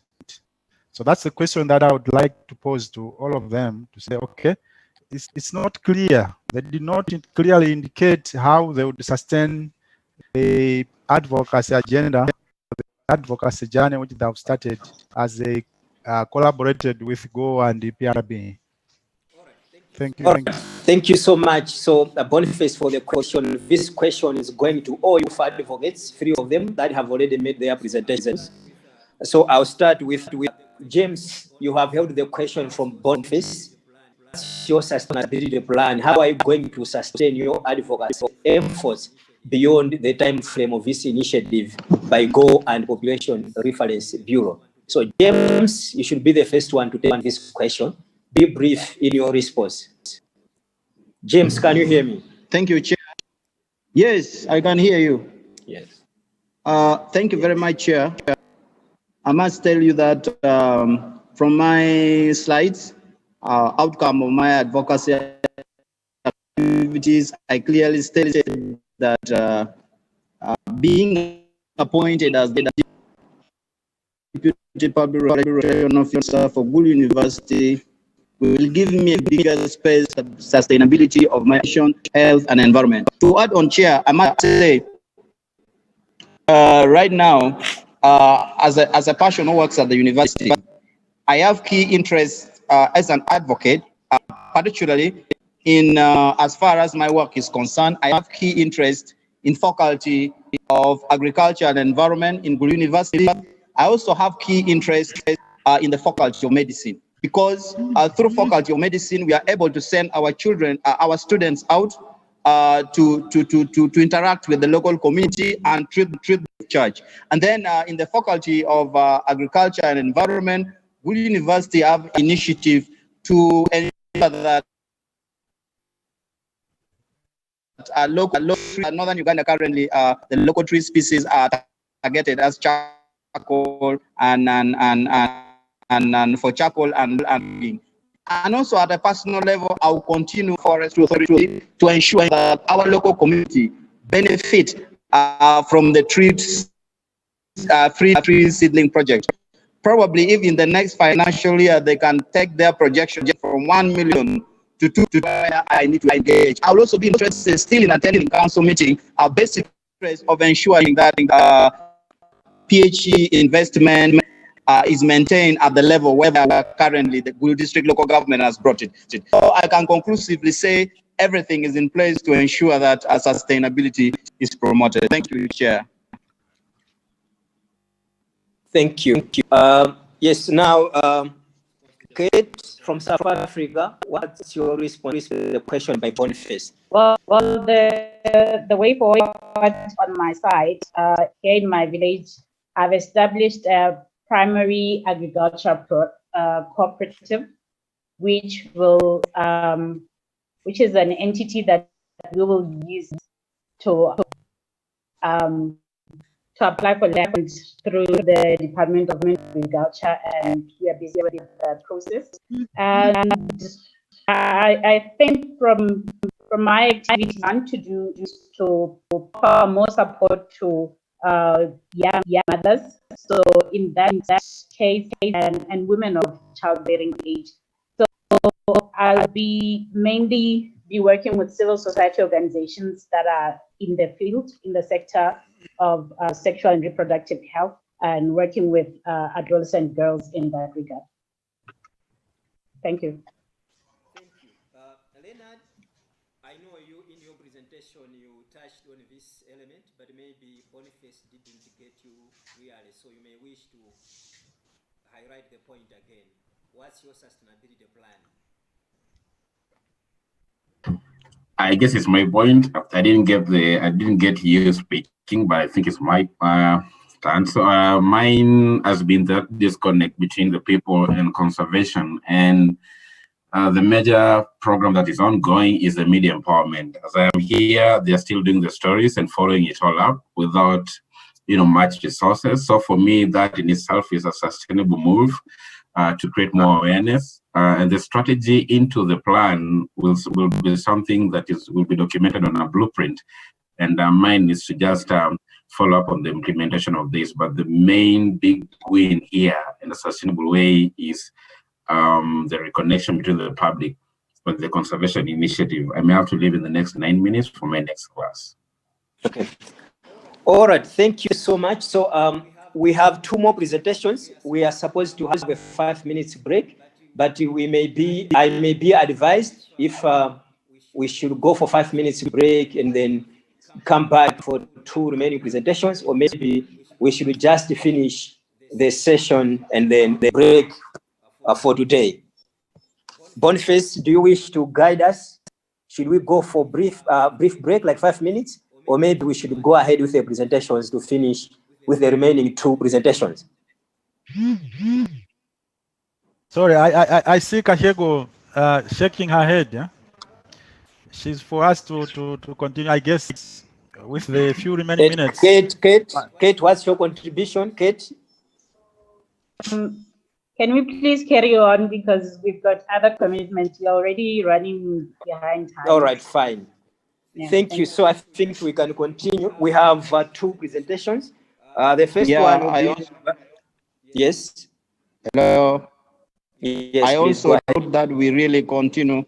Yeah, Okay, I also fine. wrote that I wrote for continuation too. Thank you, All Chair. right, fine. Thank you. And now the good thing is we are moving on well. It seems now everything is said. We started with some hiccups, but now everything is going on well. So we have two presentations to go. The first one is by Ruth Muhone from Malawi, and the second one will be made by Joseph Kalimbwe from Zambia.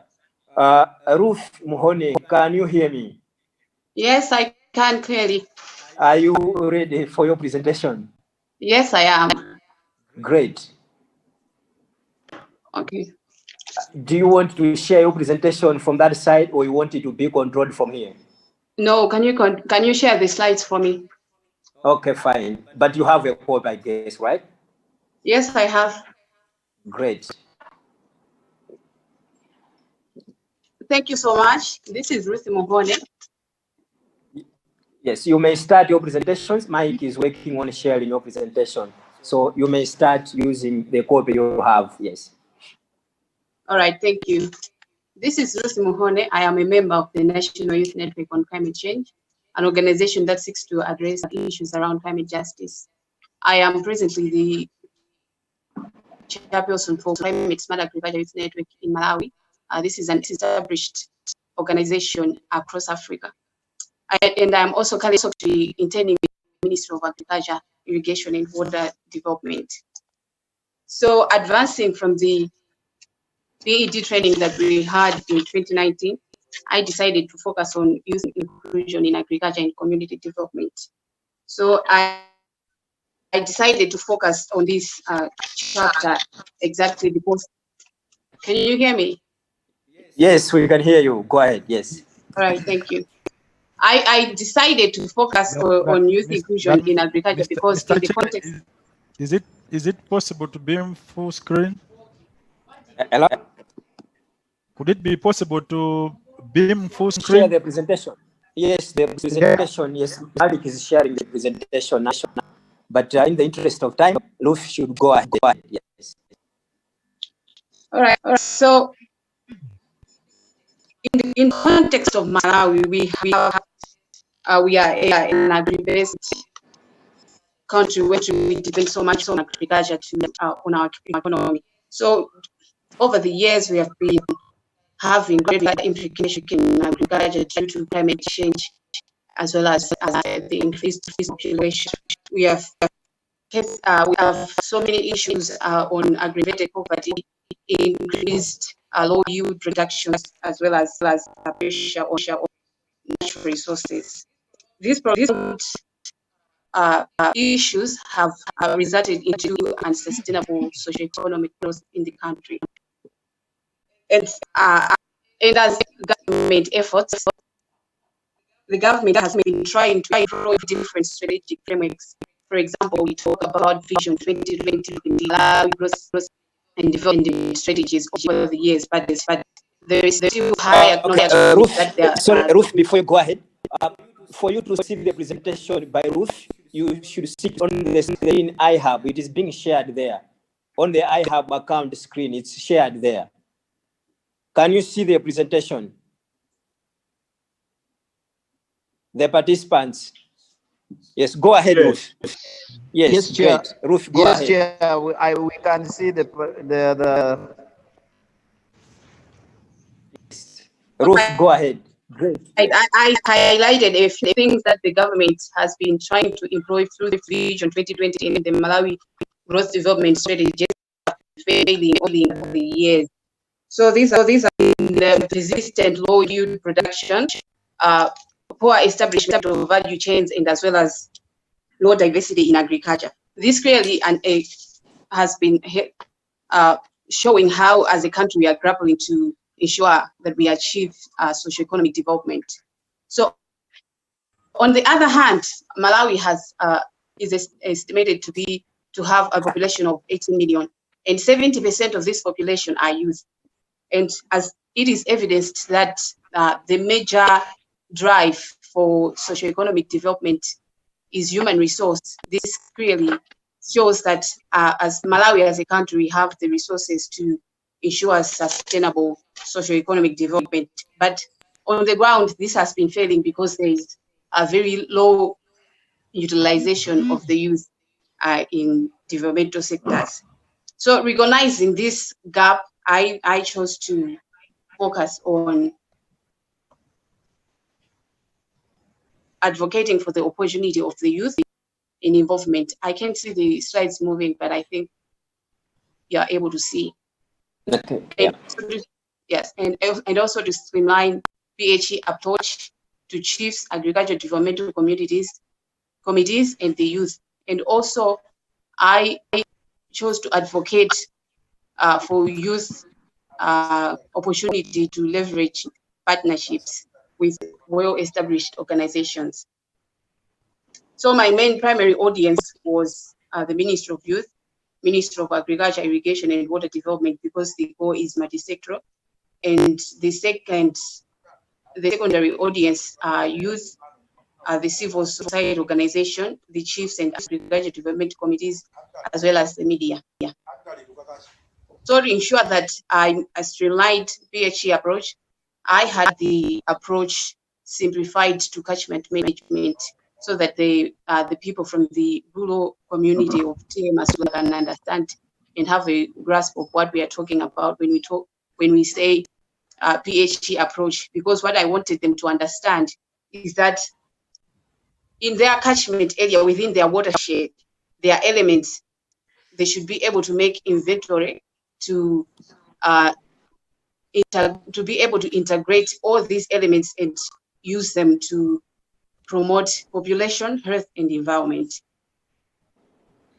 So moving forward, I met with the Civil Society Agriculture Network and the Malawi Youth Network on Climate Change to leverage partnership with them, because I needed to acquire technical support when I needed to advocate for these people.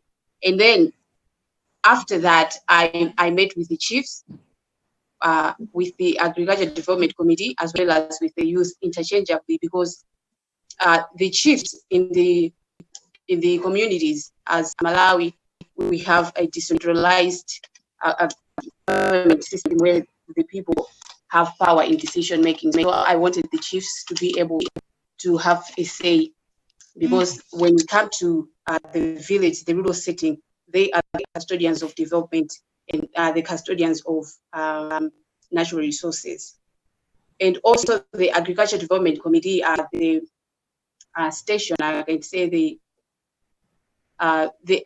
administrative unit where all the programs and developmental activities land. So I wanted them to be also a part of the program where they would understand PHE approach, and also to be able to voice out why the youth have the challenges to be incorporated into development. So from these meetings that I had with the chief, the ADC, as well as the youth, we came to a consensus, and we agreed that the main challenges that there is the civil society organizations, they want to bring forth developmental activities, they focus the household head.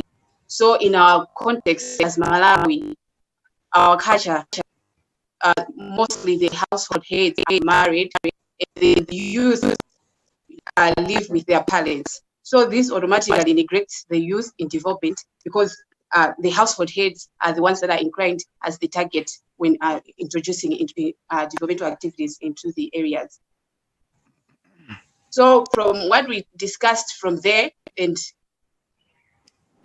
from the understanding of PHE, that everyone within the watershed should take part in managing the environment, as well as in contributing to population, sustainable population, and the environment in general, we decided to develop a policy goal. So in this policy goal, we were able to voice out ideas, and the emphasis that we put was that the government or the civil society organizations should be able to use youth organizations that are locally in the area to implement their actions.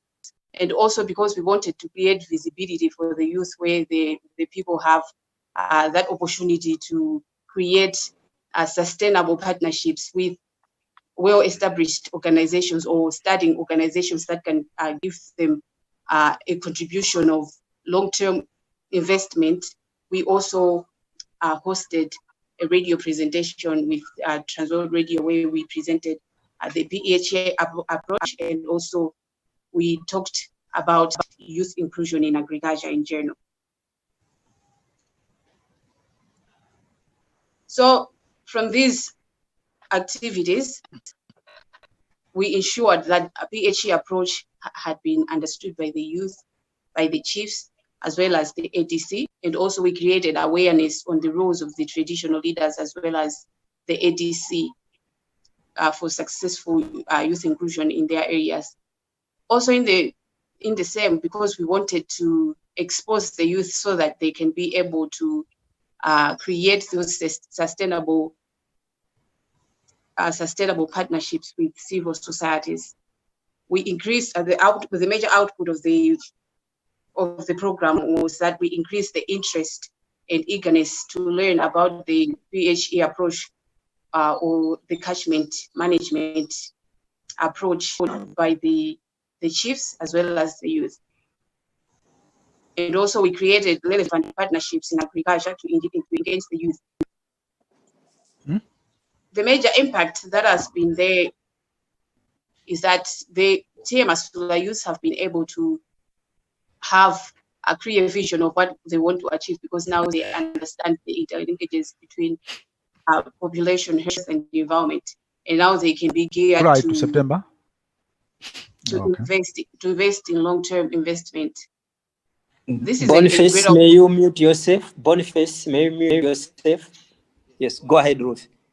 This is a greater opportunity for the youth because it sets a good tone to sustainable implementation of actions, since now they have a basis for catchment management. The major achievements that I've grasped during this implementation phase is that we have been able to leverage partnership with the Malawi Forum for Agriculture and Advisory Service. So this organization has been able to train a few youth representatives on how they can add value in agricultural production, as well as provide an opportunity for the youth in terms of capacity building.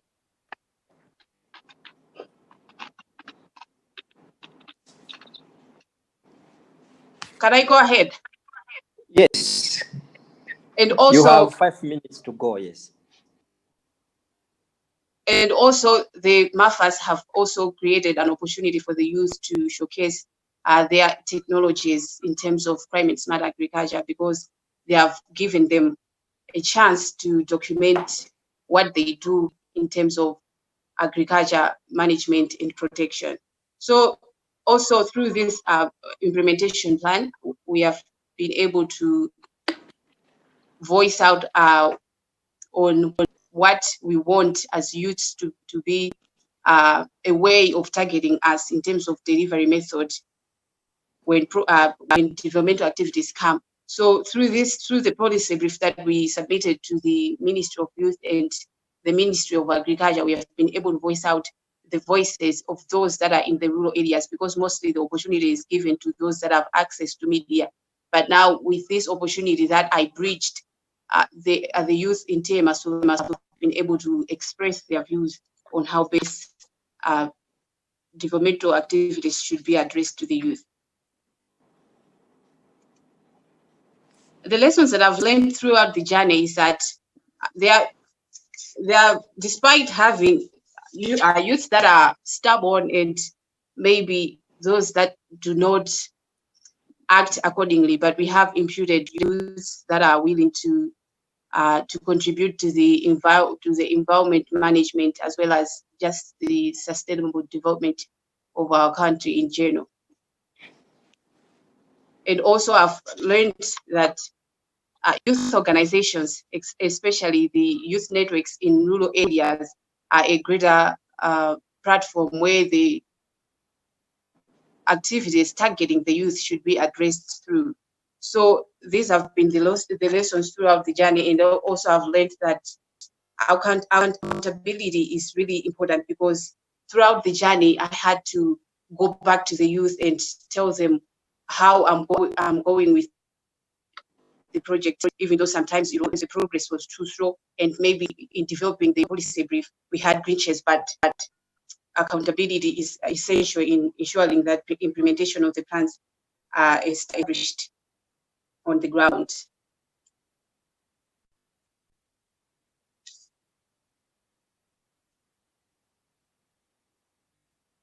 So yes. Okay. Yeah. You have 3 minutes. You have 3 minutes. I had. Yes, I had a glitch with my mouse.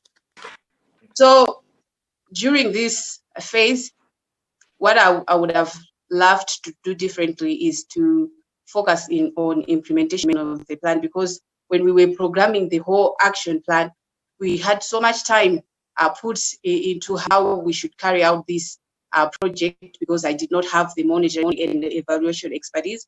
But if I had that chance, then I would focus on attesting this implementation, this PHE approach to the ground, so that the people are able to eradicate different challenges that they face in terms of population, environment, and development. So what I would focus on is to allow the chiefs and the ADC to have an implementation plan which can streamline the PHE approach. My way forward is to ensure youth in TMS are engaged by interested organizations. Like I've said, we have created those opportunities where we want the youth to be known, to be exposed, so that those that are interested in contributing to the vision of the youth in TMS can also engage. And also, we want the chiefs to be engaged by fully implementing the PHE approach. We want them to mainstream it in their already development plans that are in the villages. And also the youth, as we have been exposed to other few civil society organizations, have been given an opportunity where we are expected to engage in Malawi in restoring forests, the Malawi SEDA, in restoring forests. So we are given the Malawi SEDA. We are expected to be given Malawi SEDA for trials. This is an endangered species, and we don't take this for granted. So this not only creates an opportunity for us to indulge into biodiversity, but also it creates an opportunity for timber production, which is an income generating activity. So we also see this an opportunity to into our socio-economic growth. Thank you so much. Thank you so much, Aruf, for sharing with us your progress in advocacy work with a focus on population, environment, and development. Before I go to the next presenter, I just want to highlight some key points I have taken down from your presentation. In terms of achievements, you have said you have been able to facilitate engagement between the youth and community leaders like chiefs, and you have also been able to mobilize partnership between youth leaders and some partners that have been able to train young people, and some have been committed to support you to play a role in conservation of cedar, special, I think, trees. So thank you so much. Now let me invite Joseph Kalimbwe from Zambia. After Joseph Kalimbwe, then we'll go into plenary again. Joseph, can you hear me? Yes, I can. Great. Are you ready? Yes, but then I would ask if you can be able to put a screen for me, because I'm using my cell phone. Do you have yes, Malik is working on that. We'll be sharing your presentation. But you have a copy of presentation, right? Yeah, I'm using my cell phone, so I'm checking on my phone.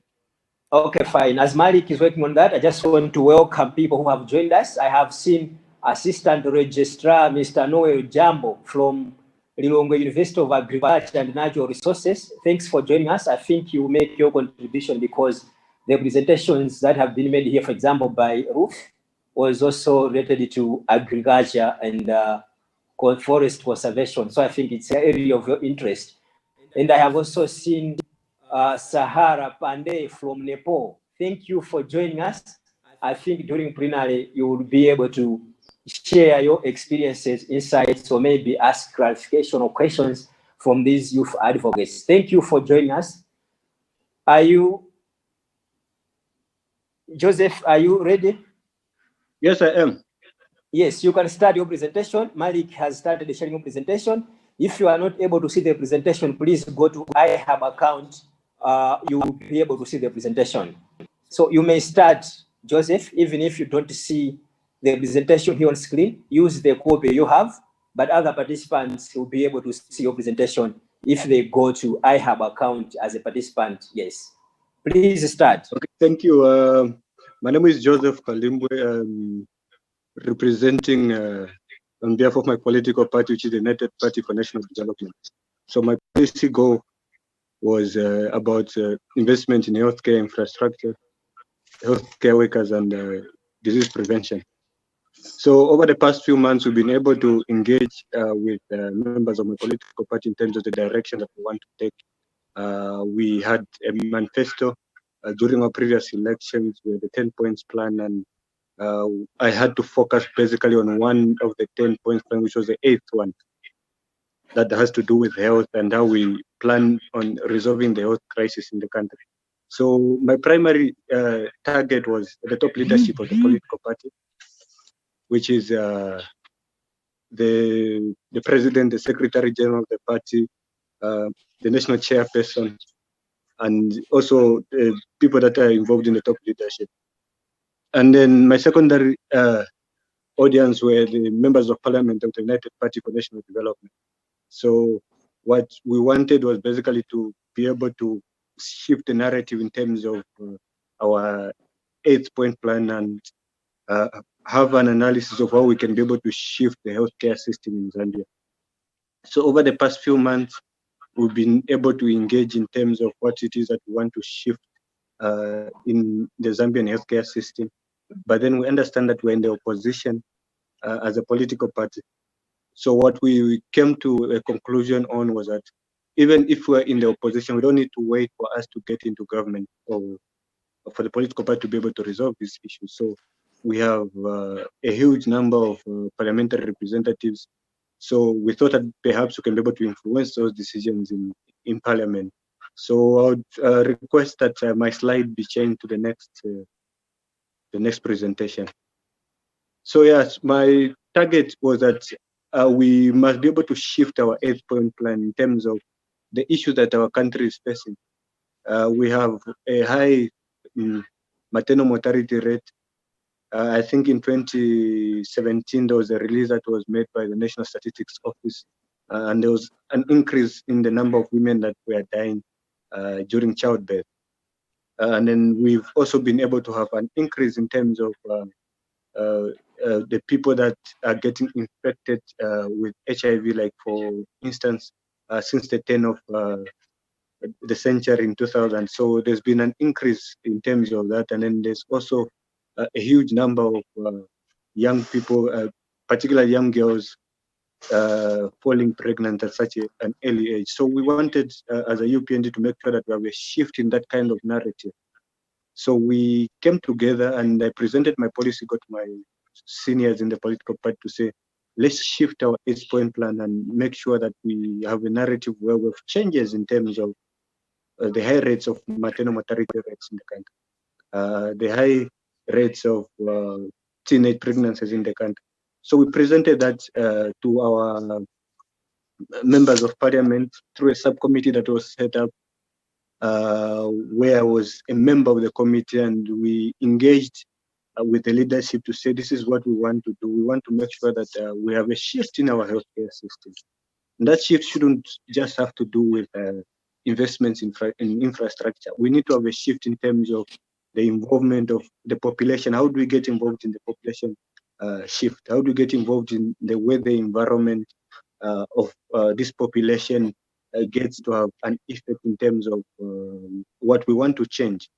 And then we had MPs that went to present that to Parliament, and we gave a directive to say this is the policy of the political party, and we believe the government can be able to have some shift in terms of what we've presented, that we can have a system where we reduce the high rates of mortality rates. We can have the whole healthcare system through the Minister of Health, make sure that we improve in terms of how we've been able to have situations in the healthcare system of our country increasing in terms of these issues of maternal mortality rates, of HIV and AIDS, of the high teenage pregnancies. So I would ask for a shift to the next slide. So yes, this is what I just explained. So in terms of the statistics that we had from the National Statistics Office, we had a high rate of women dying during childbirth, and most of that was happening in rural areas where people do not have access to healthcare facilities.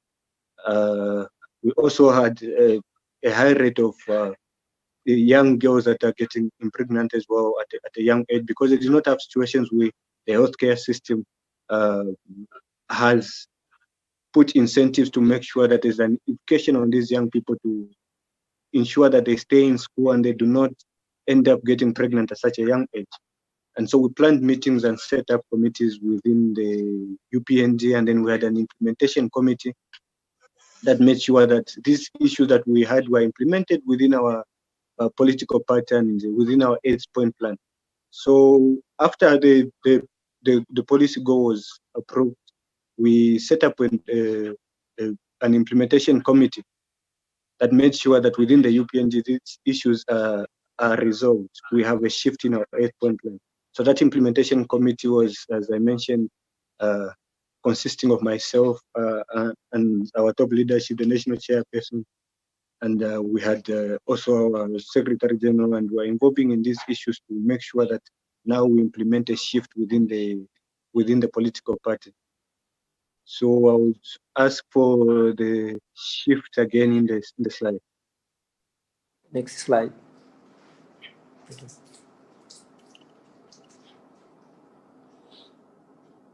Yeah, I think I've already explained this in terms of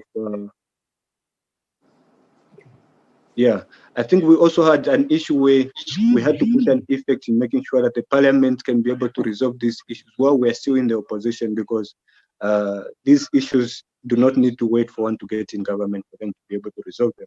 So we took those issues to parliament, and through our members of parliament to engage with the Ministry of Health, and we had a situation where the Ministry of Health had given us a green light to say they are going to look into these issues and then return to Parliament in terms of the answers that were given.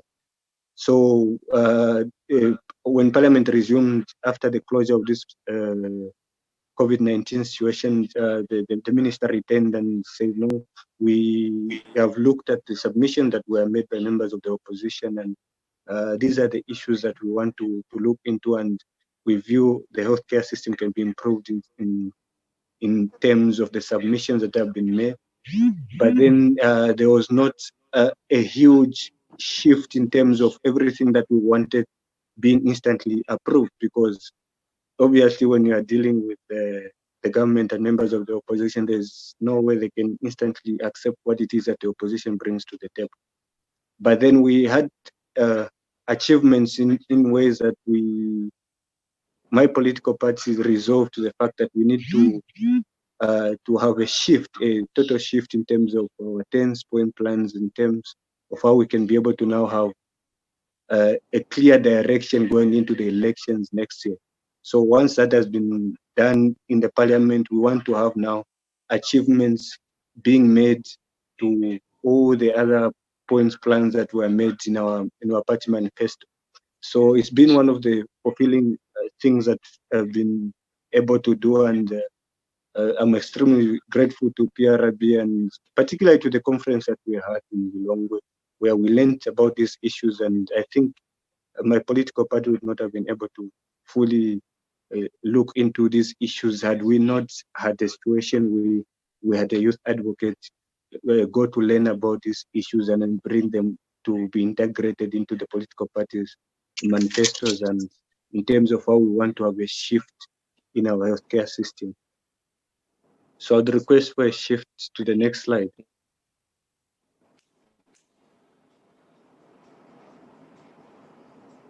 Could you please shift to the next slide for me? Yes, please, yes.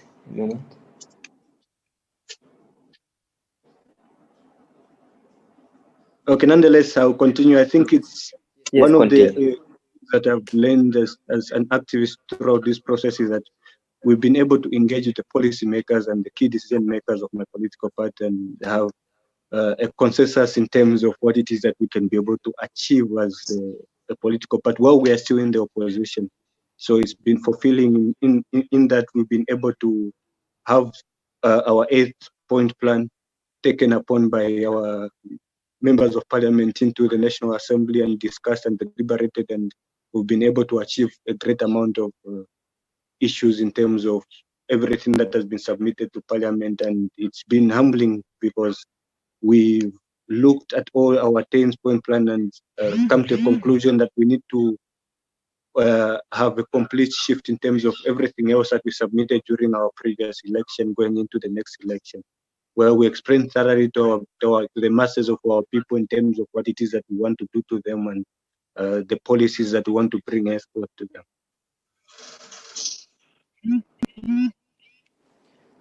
So that's, you have finished your presentation? Yeah, it looks like my slides are done. I think I had to understand them from my head before I can look at the slides. But all right. My understanding, Okay. I think I have explained just about everything that it is that we've been able to do over the past few months.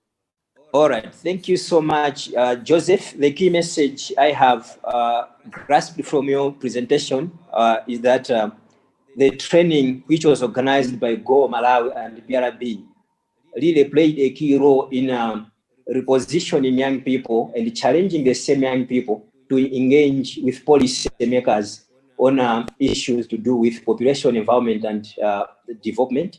We have, for example, seen you engaging with a political party, and even Joseph, even James from Uganda. I think he's one of the advocates who really had his work focused more on engagement with decision makers, but political leaders. So now we are going to plenary. We may have 20 to 30 minutes, depending on level of engagement, but I think 20 minutes would be enough. I would like to put the following people on spotlight. As I have said, I have seen Mr. Noel Jambo, who is assistant registrar from Lilongwe University of Agriculture and Natural Resources, has joined us. Mr. Noel Jambo, you have followed the presentations made by these youth advocates. Where do you think they could do better, and where do you think you can give them credit? Or maybe what are general insights you may share with these youth advocates, since they are still within the process of learning? Mr. Noel Jambo.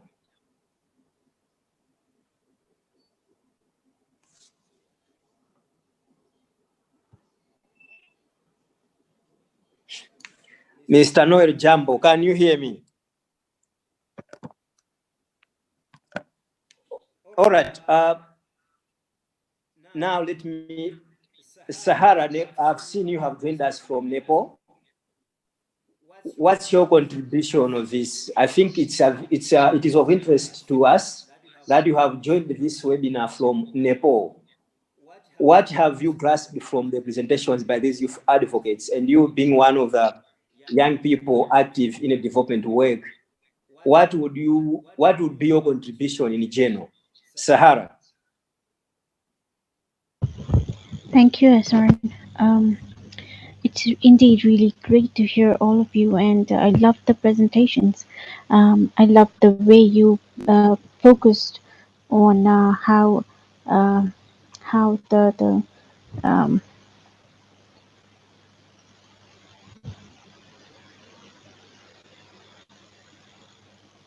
Hello? Yes, we can hear you. Am Go I ahead. audible? Okay. Yeah, it seems you have internet problem. You are breaking, but yes. Can you hear me? Hello? Yes, I can hear you. We can hear. Go ahead. Yeah, so the presentations everyone have presented. I've heard it really well, and that's pretty much similar to my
It's like I've been caught unaware. I was just I coming. know I have ambushed you, but yes, I know you are being an academician. I think, yes, you will still have Yes. something to share with us. Yes.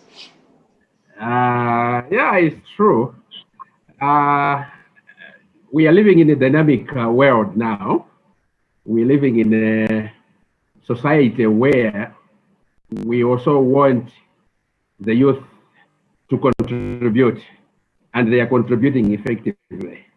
And the more we give them chance and experience, I think we are shaping a better world for ourselves. If we stick to everything that we know because we are elders, I think we are missing the point. Uh, on the other hand, much as we are giving them this chance, which it's according to them anyway, and it's their right, we let them also experience responsibility because sometimes you trust people and you find possibly things getting wrong a bit. I'm proud to say most of the youth I have trusted to do something they've delivered very well, which is giving me insight and giving me power and trust that we are grooming responsible youth who are going to shape our country and possibly Africa or the world as a whole to a better place to live because they have focus in whatever they're doing and they are very innovative. Yeah, I think that's what I can contribute for the time being. Thank you so much. If I need to do better, then I will interrupt you. Yes, thank you so much. And tomorrow we will expect a rich contribution from you. The key And I'll be message here. there. Yes. I'll be The here. key I'll get message- prepared. Great. The key Sure. message there from you, you have really advocated for us young people. You have said, based on your experience in working with young people, when young people are entrusted with responsibilities, they have always been able to deliver. Yes. So what we need is space and support, and we are ready to deliver. Young people are ready to deliver. Yes, thank you so much. Kondwan, as I mentioned you, I have seen you online. You are one of the active youth leaders in Malawi, and you have been attending a number of conferences outside the country. Kondwan Mwendo, may you please share with us your experience and maybe your input in the whole session. You can comment on the performance of advocates, or you may comment on the general theme, the role of young people in shaping policy on population, environment, and development. Kondwani Mwendo.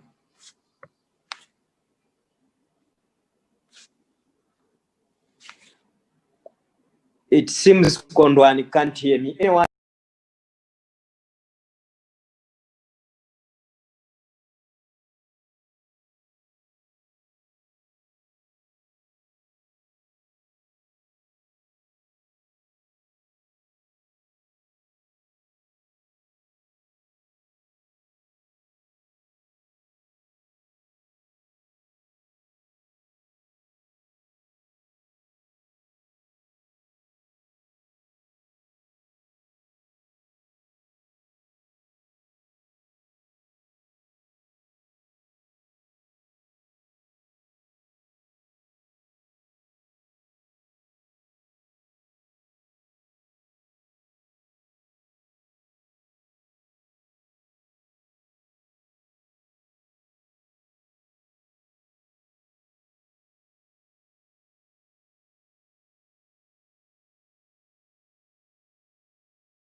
do that with our members of parliament that are in parliament by engaging them and setting up an implementation committee. I mean, they've taken that issue up in terms of presenting our 8-point plan in parliament and getting our minister of health to commit to the fact that we need some changes in terms of our healthcare system. So it's really beyond us having to wait to get into government to be able to make these changes. So we are doing it right now in terms of our parliamentary caucus. So our members of parliament that are in parliament at the moment are engaging in terms of our 8-point plan. So it goes beyond us wishing to get into parliament, into government rather. Thank you. I think that's indeed true. Just because you are in opposition, it doesn't mean you cannot influence policies on national development. You have representation in parliament, and we expect democracy to flourish. We also expect opposition parties to be active and people-oriented. Before we close our session with a quick messages from me, what I have captured, I have a question for Philippa, and who is Country Director for Go and also Desk Club. My question is the same question will go to both of you. We have been asking young people to share with us their experiences in advocacy way and also their sustainability land. But now my question to you is, as key stakeholders, as key entities that have played a role in advancing youth participation and leadership in a development, what is your experience? Maybe we also as young people, we can get a feedback from you. What has been your experience working with young people?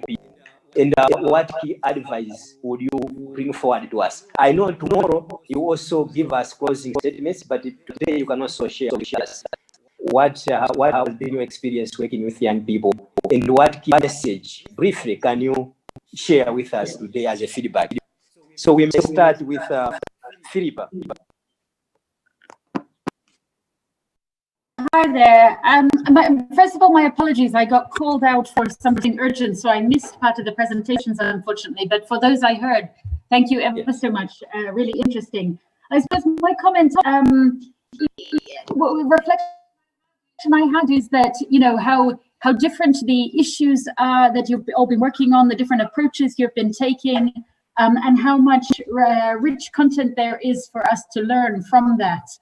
I mean, you asked the question, experience working with young people and advice or reflections on that. I suppose what I take away from this is really that, you know, these are youth, and there was a specific targeting of youth for this program. But when you look at the impacts and the amount that they've been able to achieve, you wouldn't say, oh, these are young people with less experience. You would say, wow, these are great, enthusiastic, talented individuals. You know, it doesn't matter that they're young or not, they have been able to achieve such a huge amount. So I suppose for me, that's the real takeaway, that, you know, age doesn't need to be a barrier. It's about your energy, your motivation, your interest, your planning in a lot of these advocacy activities, and really sticking through and seeing it through till the end, and then we can have some fantastic results. So that was just a quick reflection from my side. Thank you. All right, thank you so much, Philippa. Tessie, what has been your experience working with young people, and what can be a quick feedback? Thank you.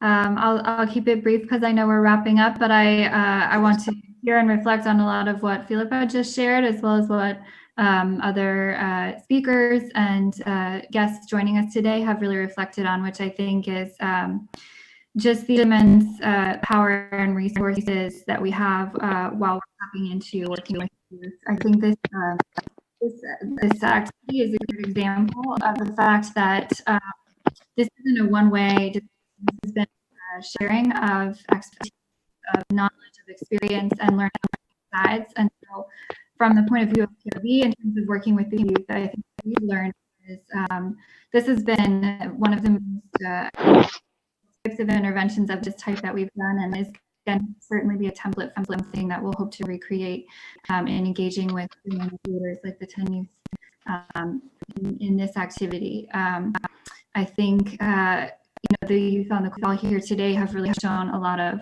resourcefulness, resilience, and innovation in the way they've tackled each of their different policy objectives. That's something that we're certainly always learning from. And I think it will be the start of a trend of continued engagement because this is really a group that, as Filippo was saying, have more experience and more skills than you would ever attribute when you're just talking about youth as a sort of homogenous group. But we're really dealing with dynamic leaders of the next generation. So thank you for the opportunity. Thank you so much. Now I just wanted to share with you the key points, like take-home messages I have been able to capture today. We have been, I think one has been the need for integrated approach to development. Like the development is a whole package, and there is need for us to integrate population, environment, gender equality issues, economic empowerment, and as development in general. So we need to bring together all different components within development program. And another key message is that when youth have to be organized, youth organizations, youth networks have people to play in the policy implementation as well as advocacy. So there's need for us young people to be organized in youth organizations and networks. And another message that young people have potential and they have interest to shape their continent, for example, Africa or individual countries. But sometimes the challenge is the lack of opportunities. Young people, sometimes we are not supported in terms of capacity building, financial resources, and even for us maybe to vie for some positions, we face challenges. So we need to address those challenges. Another message that sometimes as young people we get comfortable. For example, today we have some youth advocates have shared their success stories, but now the point here we have is that you don't have to relax, don't become comfortable that you have made some progress. This should energize you that it's possible indeed to register impact, influence, change. So you need to carry on with your work. And there was also a mention of sustainability. With everything we engage in development work, we need to make sure that there is a sustainability plan. How are we going to sustain impact? How are we going to sustain the progress we have made? And another point about the training itself in the communication policy, which was organized by Malawi and in the Population Reference Bureau, that the training really repositioned young people and challenged them to engage with policymakers and play a key role in development work. These are some of the key messages I shared today. For now, I think we have reached the end of our session today. But on behalf of the whole team, let me apologize to you that today we started with some technical hiccups, but we were able quickly to pick up. And I think since that time, the session has been going on well, and we have been able to finish just 15 minutes after the time we plan to do, which I feel is not bad. So thank you so much. See you tomorrow at the same time. We'll start again at 2 p.m., but you can join us 10 minutes before 2. Thank you so much for joining us today. Thank you. Bye. Bye. Thank you.